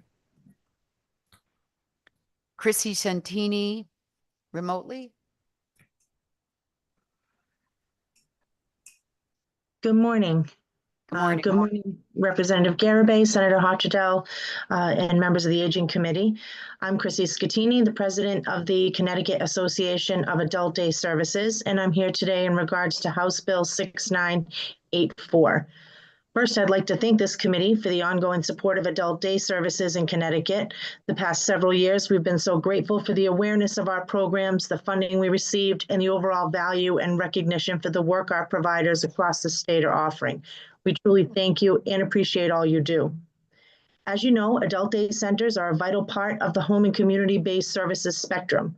Many provider types are working to keep seniors aging in place and able to live at home. But adult day centers are the community part of the home and community-based services continuum. We offer safe, supervised care as many services as you've heard, but it wouldn't be possible without our component of transportation. Our programs provide or arrange for seniors to be picked up and dropped off each day from their homes. These clients can't drive themselves, many can't even walk.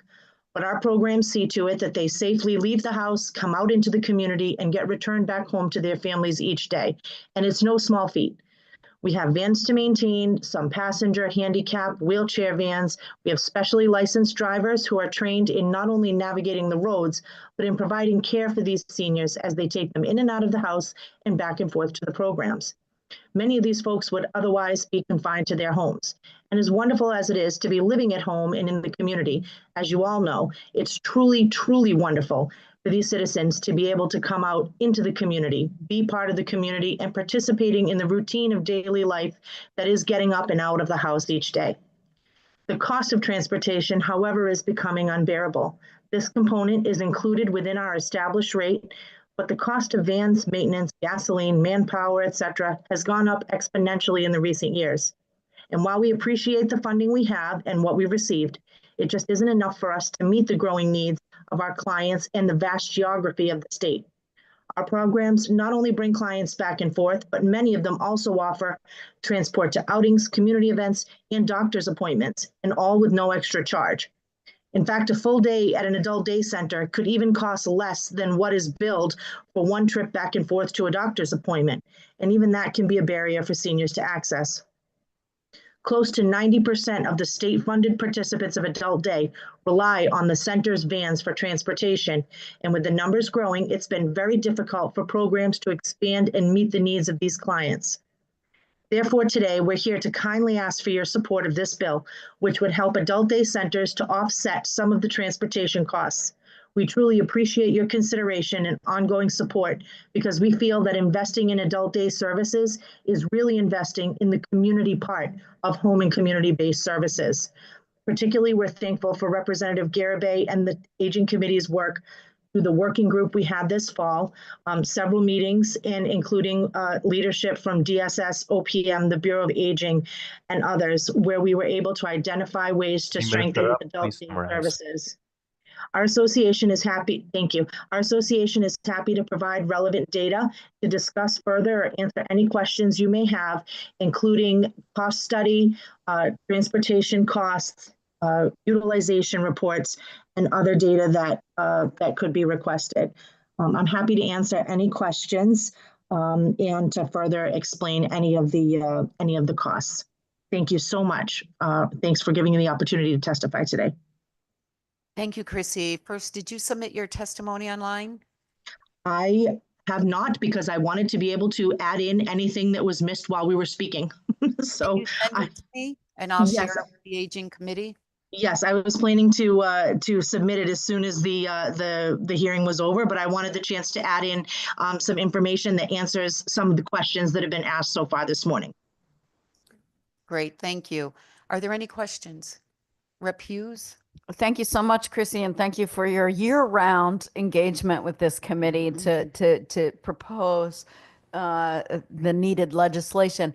So you talked about utilization schedules or utilization reports, which would be super helpful. One of the things I find in my practice is the people who are not utilizing the adult day services because either the transportation doesn't serve that catchment area, and they have no other way to get to the program. So I was wondering if you could say a little bit about, you already did speak to the real costs of transportation, and with this extra support, how many more people do you think we could be serving that are sitting homebound in the community? Well, it's tough to say because there is a big geography issue, as you mentioned. We could certainly try to survey and kind of estimate based on utilization. But what I can tell you is that when we did the research for the transportation group back in 2024, we found that there was hundreds of seniors that are right now facing barriers of transportation because centers can't get to them to pick them up. It was, I want to say close to maybe 300. And that was just a small sampling of centers that at that moment on that day had clients they couldn't pick up. So the cost can definitely be quantified because those people are now at home receiving in-home care service because their medical needs and their needs for assistance don't go away just they're not at the center. So they're at home, likely either with a family member who's not working to take care of them or with in-home care service, which the recent studies of Connecticut show is just over double the cost of coming to an adult day center. Or worst case scenario, if their needs can't be met in home, they would then face long-term care placement, which is more than triple the cost of what it would be to have them attend an adult day center. And so for just that small sampling of folks, we would love to be able to reach out to people across the state And this funding would definitely help us to work towards doing that through the purchase of vans, the hiring of drivers, expanding hours, and pickup range, catchment areas, things like that. Yeah, those couple of things that you just listed off would be really helpful to have for the record. Finally, one of the things that you talked about when we were working together on a working group is the important, maybe non-tangible value of these seniors socializing, being part of a community, reducing isolation and loneliness, which has also become an epidemic, but it's far less like measured in terms of the value that the adult day programs provide. Can you speak to that? Oh, absolutely. That is one of the main proponents that we use to advocate for adult day services. I mean, just listening today to the testimony of people who are speaking in regards to these scams towards the elderly, almost all of them are preying on people who are lonely, home, and isolated. And that's people that may have some understanding of what it means to be alone and isolated, and doesn't even touch the population of folks that don't have that understanding.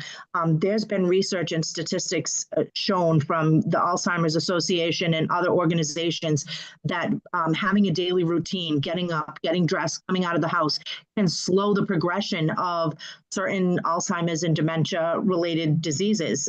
There is tons of research that's been done that speaks to the value of reducing isolations, promoting socialization, giving that sense of purpose and feeling of being in the community that is invaluable towards people of age and people with disabilities. There's a hope and a lasting feeling of promise that comes with having that community to be a part of. And it's something I couldn't encapsulate in 3 minutes if I tried, but definitely it's research-based, the benefits of being part of an adult day center or similar community programs.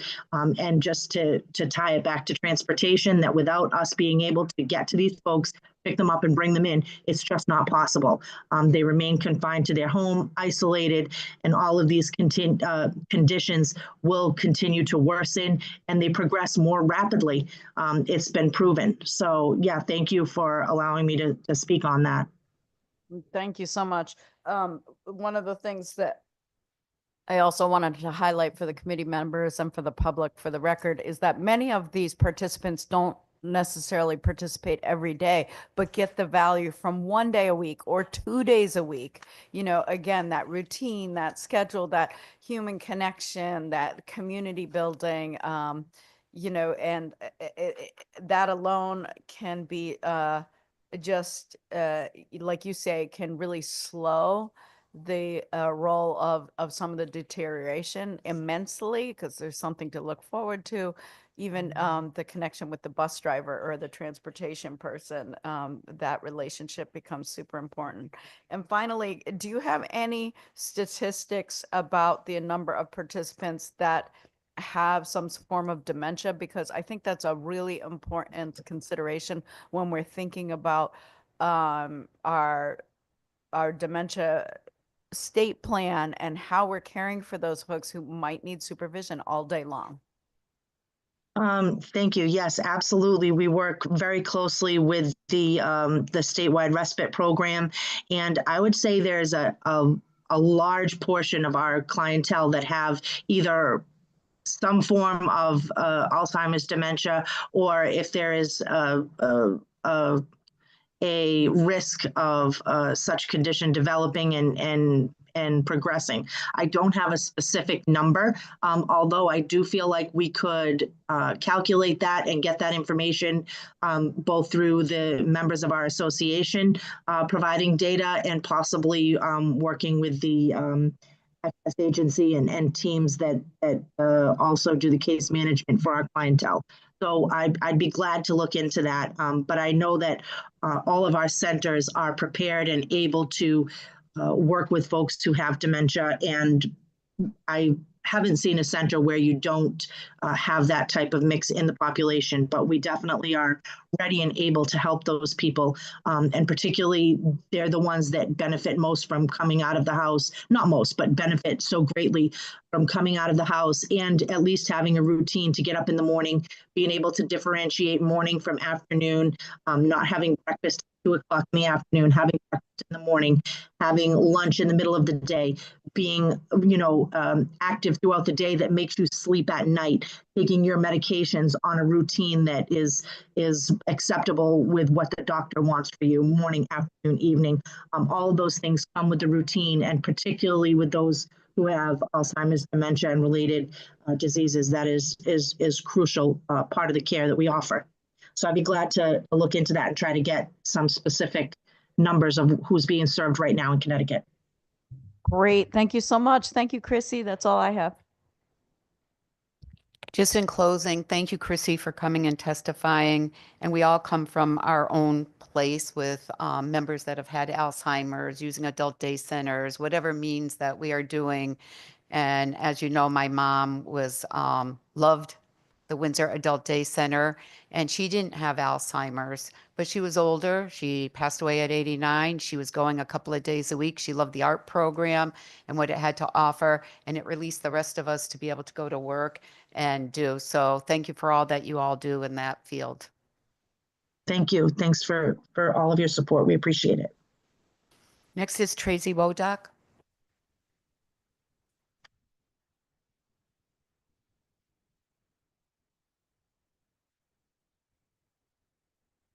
Good afternoon, distinguished members of the Aging Committee. My name is Tracy Wodach. I'm the President and CEO of the Connecticut Association for Healthcare at Home, and I'm also an RN with over 40 years experience.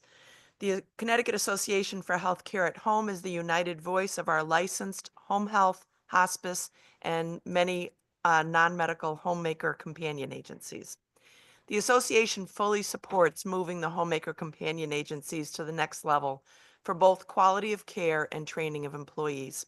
In fact, I wish everyone would operate the way Marlene Ciccarella does, as she testified.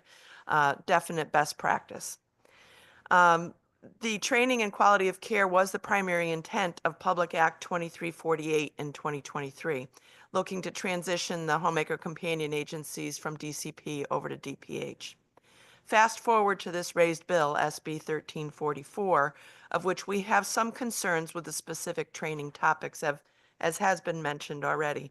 The homemaker companion agencies, as you know, are registered currently with DCP under regulations from 2006 that don't really align with our current state-funded initiatives and needs for care in the home. Therefore, it makes sense to establish some training standards. However, several of the proposed training topics in this bill are medically focused. CPR, first aid, identifying a changing condition of a client. Remember that homemaker companion agencies are required to provide solely non-medical care. So whereas many of these proposed training requirements are clearly medical in nature. Given that CPR and first aid are not even mandated in our licensed home health agencies, I don't think we can really include that in the homemaker companion agencies. On the other hand, within the bill, consideration for personal care, communication, infection control, non-medical care of the client with Alzheimer's dementia is certainly appropriate.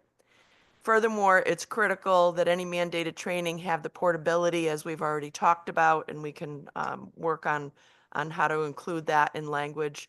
In addition, the administrative costs to provide the outline training and the detailed tracking processes are more unfunded mandates in a system that's already severely underfunded and stressed. The 26% self-directed SEIU PCA wage increase for the next 2 years doesn't come with the level of training that we're outlining in this bill. So let's just make sure we align and make it reasonable, affordable, and appropriate. Let's start by investing more dollars in the agency-based Medicaid homemaker companion agencies so they can recruit, train, and retain quality staff who are prepared and adequate in number to serve those in the community. Our association, along with HCAOA Connecticut chapter, would be happy to work with this committee along with DCP and DPH to really get that training criteria aligned and appropriate. I strongly urge you to remove any of the training related to medical and make sure that we minimize the tracking inefficiencies because there are several within the bill. I think we can make it a more efficient process, and then make sure we add the portability. Thank you. That's great. Are there questions? Rep Hughes. I'm just curious. I'm thinking about the non-medical homemaker and companion and their correlation with group home staff, and think about the training of so many of our group home staff, which are not medical, but are direct care of fragile people. That I think that's the intent behind the CPR, which is required for direct care group home staff, by the way, because of the fragility of the members that they're. So do you have any thoughts about the comparability, I would say, of that kind of training, which is actually pretty extensive, before they get to work one-on-one with a resident? Yeah, I'm sorry, but I'm not really, it's not my wheelhouse. I'm not Okay. really privy to that part other than on the group home, the medication training Yeah, piece. which is also extensive. Yeah. What I would like to say is, our homemaker companion agencies, some only do private pay or long-term care insurance. Some don't participate in the Medicaid program at all. Got it. Others do. And I think it's about a third of them do participate. But those that do participate, if they are providing PCAs, then they do have to go through the state mandated PCA training. Right. Have we looked at that? As, Okay. maybe That's maybe fair. we look That's at a that. good And comparable. is that perfect? No, but maybe we look at it and see if it's something that we can use to help guide further discussion and decision making. Thank you. And through you, Madam Chair, I think just to create some sort of standards, like you're saying, rather than creating blowing in the wind kind of agency by agency, how do we sort of align with what those other care landscapes look like and find appropriate and helpful? I mean, I don't want them doing things that aren't helpful. And I hear the unfunded mandate, there's no extra dollars attached with this yet. Yet, I like that. Yet. I'm always a yet person. Like, let's be hopeful. But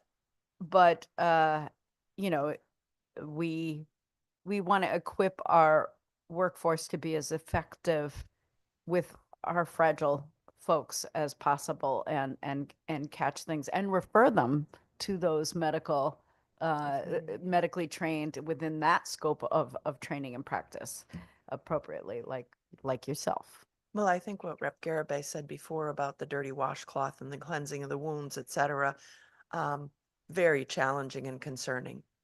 And I know it happens. I also know that there are agencies out there that allow their staff to give medications, and it's not supposed to be part of the role at all. So those are things that we supported in the transition over to DPH, because DCP only looks at the business aspect of it and doesn't really look at the oversight of the actual care being provided.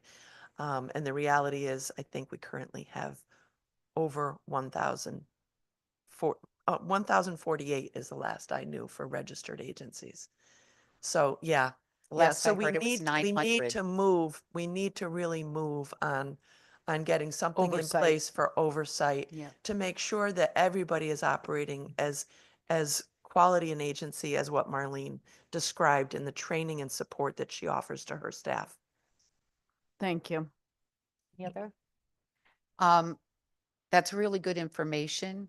And we know there's some challenges the way it is written now. The CPR has come up and certain things. And I know the Senator Hockadell and myself would like to meet with you and to further refine this bill. So thank you. Would love to. Right. I don't see your testimony online. Did you submit testimony? thought I did. Oh, Yeah. okay. If you I- could just send it to us but once again, so we have You it. know what? In deference to what Chrissy said, I've changed it a bit. So That's great. I will send in the most current, but I Perfect. thought I did that last night. So Thank you so much. thank you. Thank you. Barbara Monk.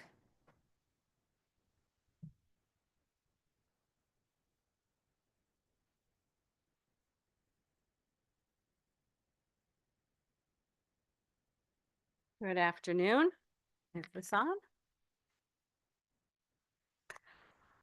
Thank you, Senator Hockadell, Representative Garabay,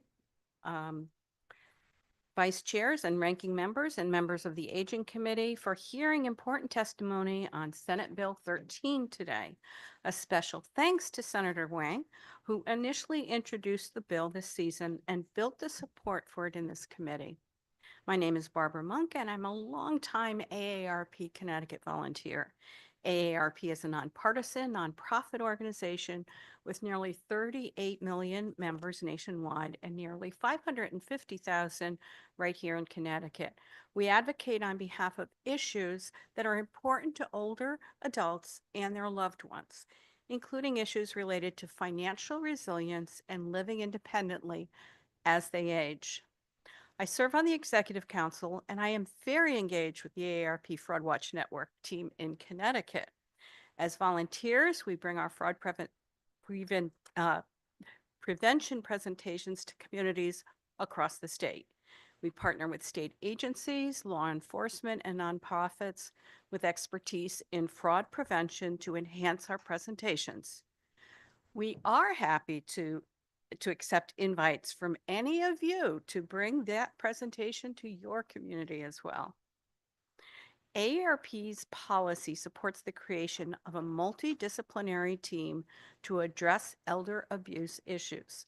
AARP believes that every state or county should have a designated elder abuse prosecutor, and Section 2 of this bill does give us that. Law enforcement professionals play a critical role in combating these crimes and pursuing justice for victims. In some cases, resource constraints and competing priorities limit local and state law enforcement from taking on elder fraud cases. Fraud is at a crisis level in this country, and we need a whole of society response to begin to address its catastrophic impact. Financial crimes against older adults are on the rise. The fraud threat is growing exponentially, with the Federal Trade Commission estimated that due to underreporting, criminals stole $158.3 billion from Americans in 2023. Of that figure, an estimated $61.5 million was stolen from older adults. All ages are susceptible to fraud, but when older adults are victimized, the impact is all too often financially catastrophic, emotionally devastating, and comes with significant health implications. Those are staggering figures, and the more the states and counties do to combat the financial crimes, the less damage criminals will be able to do to older residents. All of us at AARP hope you will support this common sense policy and that the appropriations to make it happen will be made available. Thank you. Thank you. Any questions? Senator Wong. Thank you very much for your testimony. Again, the red sweaters, love you all. But I wanted to acknowledge that this is a committee bill, and this is a reflection of the leadership of the committee, and through our commitment to addressing the rights and dignity of our seniors, but also to protect them from the unseeming criminal activities and fraud that are perpetrated. And I want to thank AARP as being kind of a part of that solution and in the awareness. But through you, do you have any recent experiences? I think what's been most compelling are the stories of people being defrauded. And I think one of the themes that has come through is to raise the awareness that this can happen to anyone, and it could occur at the vulnerability of the people that you trust the most. Can you elaborate a little bit more to kind of raise Obviously, the awareness? yeah, obviously we get those stories when we do the fraud presentations, but I had an interesting experience last month. I did a presentation in a church basement in Hamden, and it was on caregiving. I had more questions at the end on different fraud issues because we do address elder abuse a little bit in our presentation. But there must have been 5 different stories of folks, either a romance scam or grandparent scam, or I think there was one on crypto, and they friends, neighbors, nobody wanted to admit it that it was themselves. But the stories are just out there. It is happening all over, and folks don't necessarily have the tools to be able to confront what's coming at them. I think having more education is important, but the safeguards need to be put in place to prevent the criminals from being able to infiltrate people's lives. And that's what they do. They'll look up, in social media, they'll do research, find out all about the person, and it really sounds as though that person is going to be your friend, that this is a positive, relationship that's being built. But it is, and some are in for the long haul. It can sometimes be over years that, a romance scam, for example, develops, and people are losing all kinds of funds. And, as Nora said, it's devastating. Imagine losing over $1 million. I mean, how are you supposed to retire? You can't. The loss of that money is obviously the compelling point, but in listening to stories from advocates who shared us toward raising this bill, it's not only just the loss of the money, but the turmoil and the frustration and the seemingly kind of powerlessness to recoup that money from a clearly obvious fraudulent and criminal activity. But if you're paying through PayPal, if you're paying through your bank transactions, and you have authorized it because of the scam and the belief that you are doing something, you've authorized it. So the legal recourse has been very limited. And I think that has been one of the impetus for this bill, is to be able to raise awareness, have a opportunity for people to loved ones who are caregivers from a distance to be able to check the individual that has been entrusted with caring their loved ones. But when this happens, the recourse to recoup that money is very slim to none. And part of the focus of this bill is to try to Yes. prevent that kind of frustration and loss. We've had Matt Hogan from the state police come in and talk to fraud volunteers, and he's given so much information on what's out there, but you just feel the frustration of his hands being tied, that not every community reacts the same way when confronted by elder fraud, for example. I get the sense that the shame that people will feel.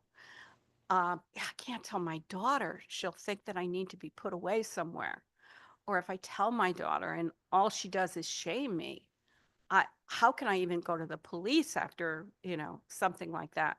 So a lot of it, and I think a lot of it, what AARP does is we're trying to change the narrative. We have to remind people that these are criminals, organized crime.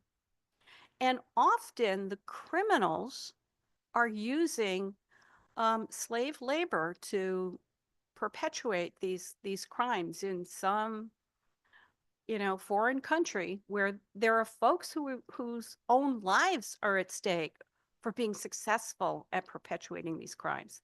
It is so deep. Nora mentioned the International Association of Financial Crime Investigators, and I've been to their conferences. And the stories we hear, how deep the criminal element is in perpetuating it. You may have one person who maybe loses $5,000. But if you have 100 of those same people from that same criminal, now we're starting talking about a little bit more money. And we need to really focus on how it is a network of crime. It is not just one particular victim. They don't do it because they're only doing it to one. They're doing it to many.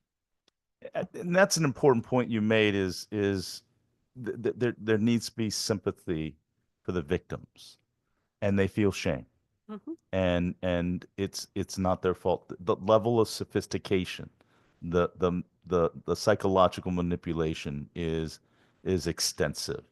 And I just wanted to get your perspective through ARP or any other expertise.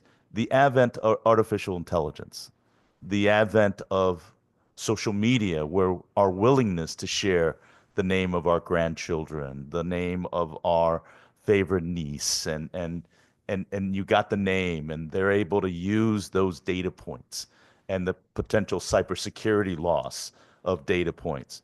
That adds an increased level of sophistication when someone calls and says, "I'm Joey, Grandma." That's real. And I'm stuck and I'm in.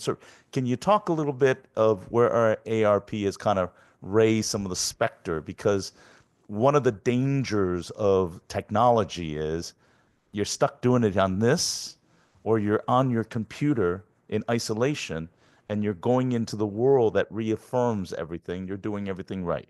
Can you share a little bit as we look at this bill on AI perspective?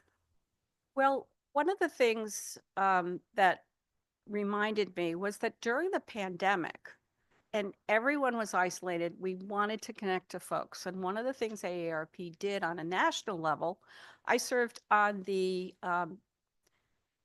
training team, the internet training team, to teach people how to safely use Facebook and other media. And we're always telling folks, don't engage when you're when you don't answer the phone unless you know who's calling. Don't answer any questions because they can manipulate your voice to make it happen. We all know about the, Nigerian prince email coming in and, expecting to make millions of dollars from this. But it was kind of easy that there was misspellings and there were, it was very clear that there was something wrong. They've gotten really good. They can reproduce, use your bank's emblem. So you really think it's coming from your bank, or if the grammar is just fine because they're using AI to write their letters now. It's not as easy to catch. And they can spoof phone numbers. It may say it's the IRS calling, but it's not. And you have to teach folks how to recognize that there's so many technologies out there that can transcend common sense these days, that you think something is real, but it's not. They're getting very good at doing that. It's not just seniors that during tax season, if you get a urgent IRS email, you're gonna reply. And I think as a part of public service, no state agency, no police department, no IRS or state revenue services will ever email you. That's right. And that's important. If there's a problem, they'll call you, or they'll put it in the U.S. mail. They'll put it in But if anybody's emailing you from the IRS, and if somebody's giving you as a Nigerian prince $1 million, what's the adage? If it sounds too good to be real, it is. But thank you for ARP. I wanted to raise that out from a standpoint of context. It isn't just policy, but it's a constant awareness. It is. And it changes all the time. So you have to be flexible in sharing the latest, stories that are out there. And the AARP Fraud Watch Network does that. You can get alerts to let you know this is the latest scam here, and this is, watch out for this. So there are ways to arm and defend yourself. And thank you. And I think you encapsulate why this committee felt this bill was important. And this is a committee bill that we all firmly believe that it was necessary to protect people, but also through this public hearing to raise awareness on this as well. So thank you very much. Well, I have a pin saying I'm a caregiver. I also submitted testimony on family caregivers, so. Thank you all. Thank you, Madam Chair. Yeah, Senator Hockadell, can you sit? Hello, Barbara. I'm sorry, she thought she was done, and I just, No, when you please. when you were talking, you sparked something. I just had a conversation with my mother just a couple of weeks ago, and it was the grandmother scheme. And they called her home phone, and they had my daughter's voice saying, "Grandma, I'm in trouble. I need some money." And because we'd had that conversation before, she said, "I just need your name, and could you give me the phone number?" And they did. They hung up. But the conversation is, how did they do that? And the problem is, it goes back to the TikTok, right? Our kids are putting their voice and everything out on TikTok. They take the AI and then they can replicate these voices. But what I said to her is, my mother still has the home phone because she's not great with technology. She's 86 years old. So she feels she wants that security of that home phone. And when I told the police, they said that's where a majority of the seasoned phone calls come in is on that home phone. So we have to make sure if people have that home phone, that they should know that it should be a security for making calls out, but don't take the ones that are coming in. And I just wanted to. That's why answering machines or voicemail are so important. If Yep. it's important, they'll leave a message. Yep. If it's not, like, the only time I'll answer my cell phone from an unknown number is, I just called the doctor's office this morning. I have no idea Exactly. who's calling back. So that's a little bit of common sense that you use. Yeah. But, that's. But that That's home true. phone, we have No. to make sure that gets out there, that is a target for folks that have that home phone. It's usually our more senior citizens, and they have to know, if you don't recognize that phone number, don't Or answer. in rural areas where you can't get any other kind of service. So it's, and one point you made was that we know young people are scammed more often than older people. It's just the older people seem to lose more money because they've been around long enough to accumulate some. Yeah. But it is across the board, college students who got their first credit card and boom, all of a sudden, all kinds of things are happening. So it happens you so across much. the board. Thank you.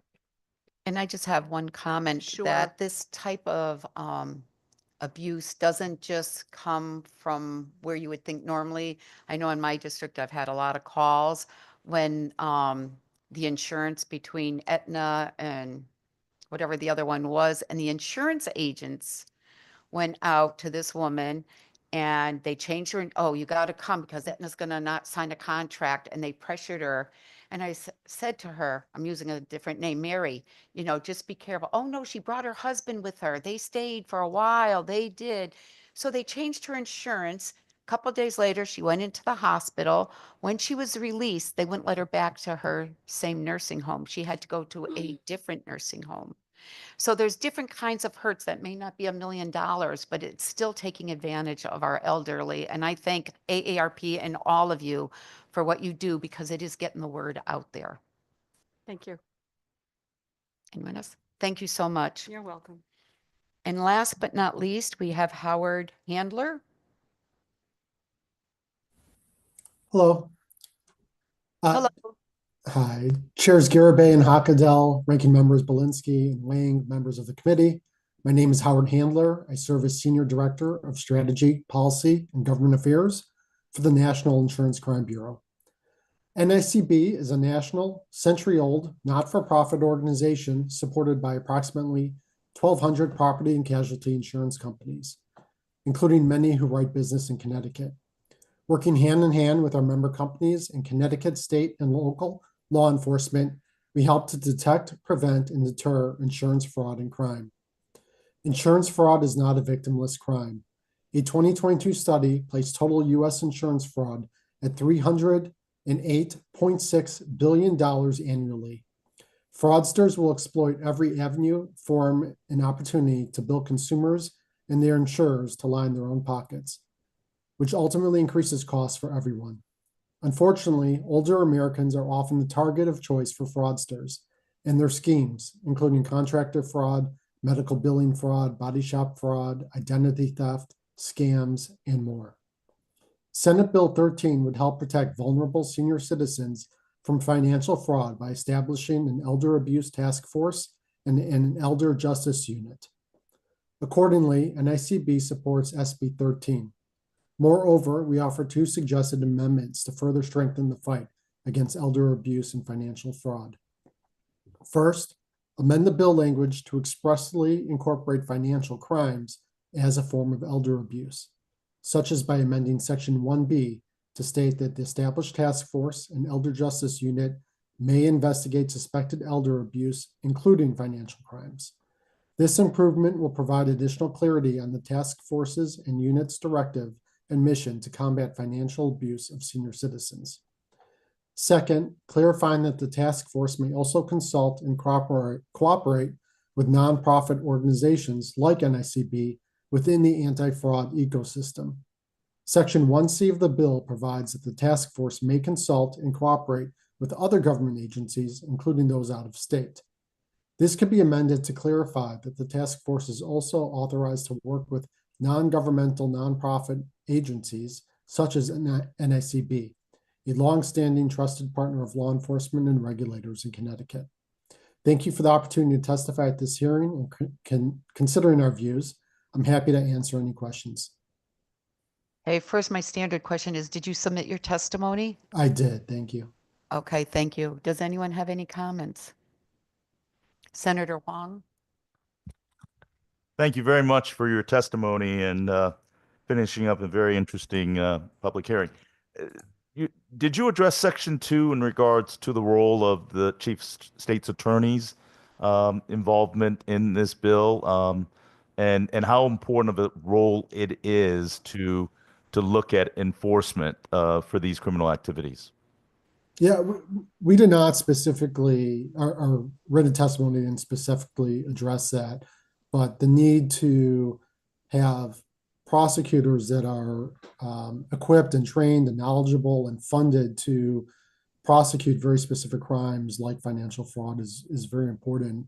What we often find, I'm not speaking specifically to Connecticut, but just across the country, is that you have investigators that take on kind of complex financial fraud schemes, but they're unable to find a prosecutor that has the time, resources, or even knowledge to prosecute the crime. So when you have prosecutors that are either dedicated fully or dedicated at least in some capacity to combating financial fraud crimes or insurance fraud crimes, they're all geared up and have the resources to hit the ground running. We do at NICB, we do an annual conference every year specific for prosecutors that specialize in insurance fraud. And it just makes all the difference in the world knowing that there's prosecutors that's their either sole focus or, a good chunk of their focus. You bring up a point that our prosecutors do a wide range of investigative work, and they're very, very busy. And one of the concerns about this bill will obviously be a fiscal note from the state's attorney's office in regards to added resource needs and staffing and expertise. Could you kind of elaborate a little bit more some of the expertise needed to be successful in this arena? Is it that much more complicated, or is it a quick a collaborative education to get the talented attorneys on the state's attorney's office and criminal behavior to be able to kind of get up to speed quickly? Because I think that's an important part as we look at the fiscal analysis to ensure that we're not overburdening it, but then the attorney's expertise in a normal market of what they have to do for criminal offenses and investigation to articulate and defend that area. Yeah, I think the repetition of these cases is pretty important for prosecutors.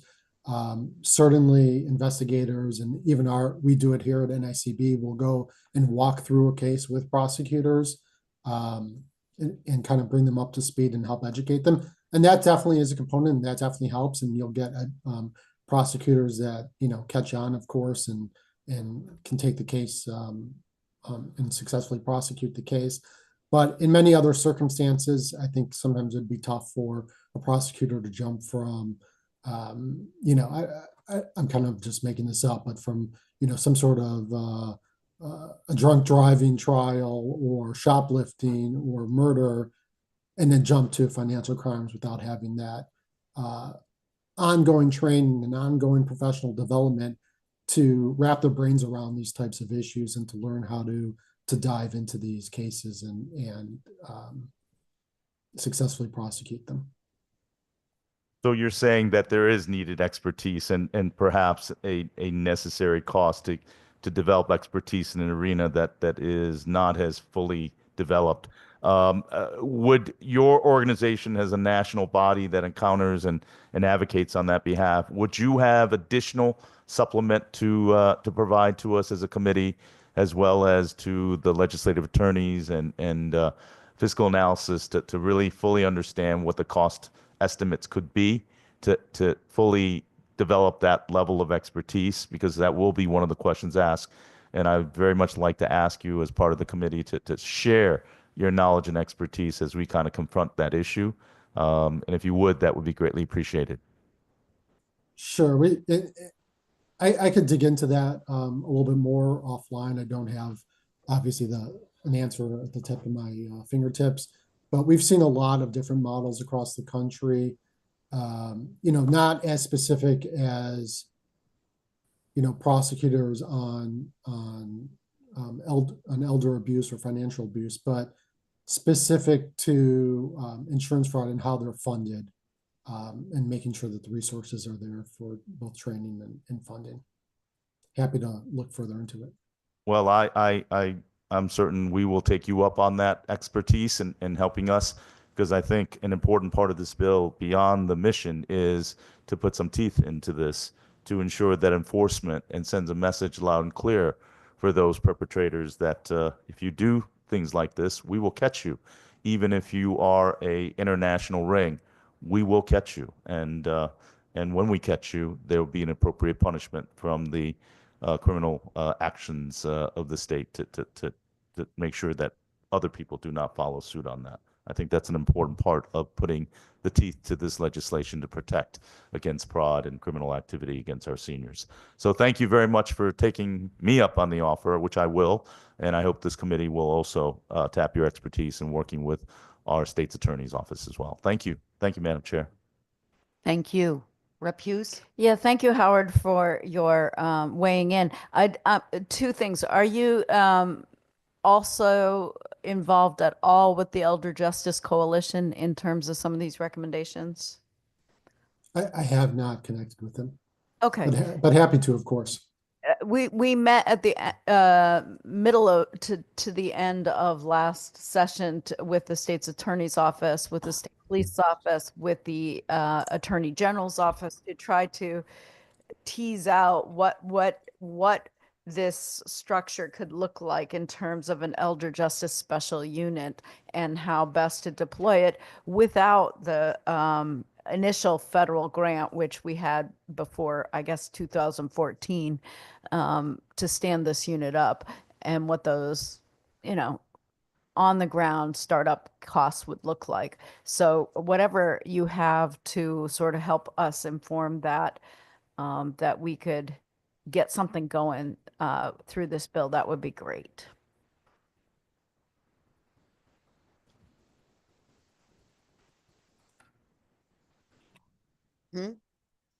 Sorry. Okay. Oh. Are you still there? Yeah, sorry about that. Yeah, well, thank you. And we would love to continue the conversation and collaborate and see how we can be of any value. Okay, thank you. Any closing comments to my fellow? Okay, Mr. Clerk, we have exhausted the list of participants for this meeting. Have we? Thank you, everyone, for attending and being flexible with the technology. I want to remind members to bring up any issues before the next screening meeting.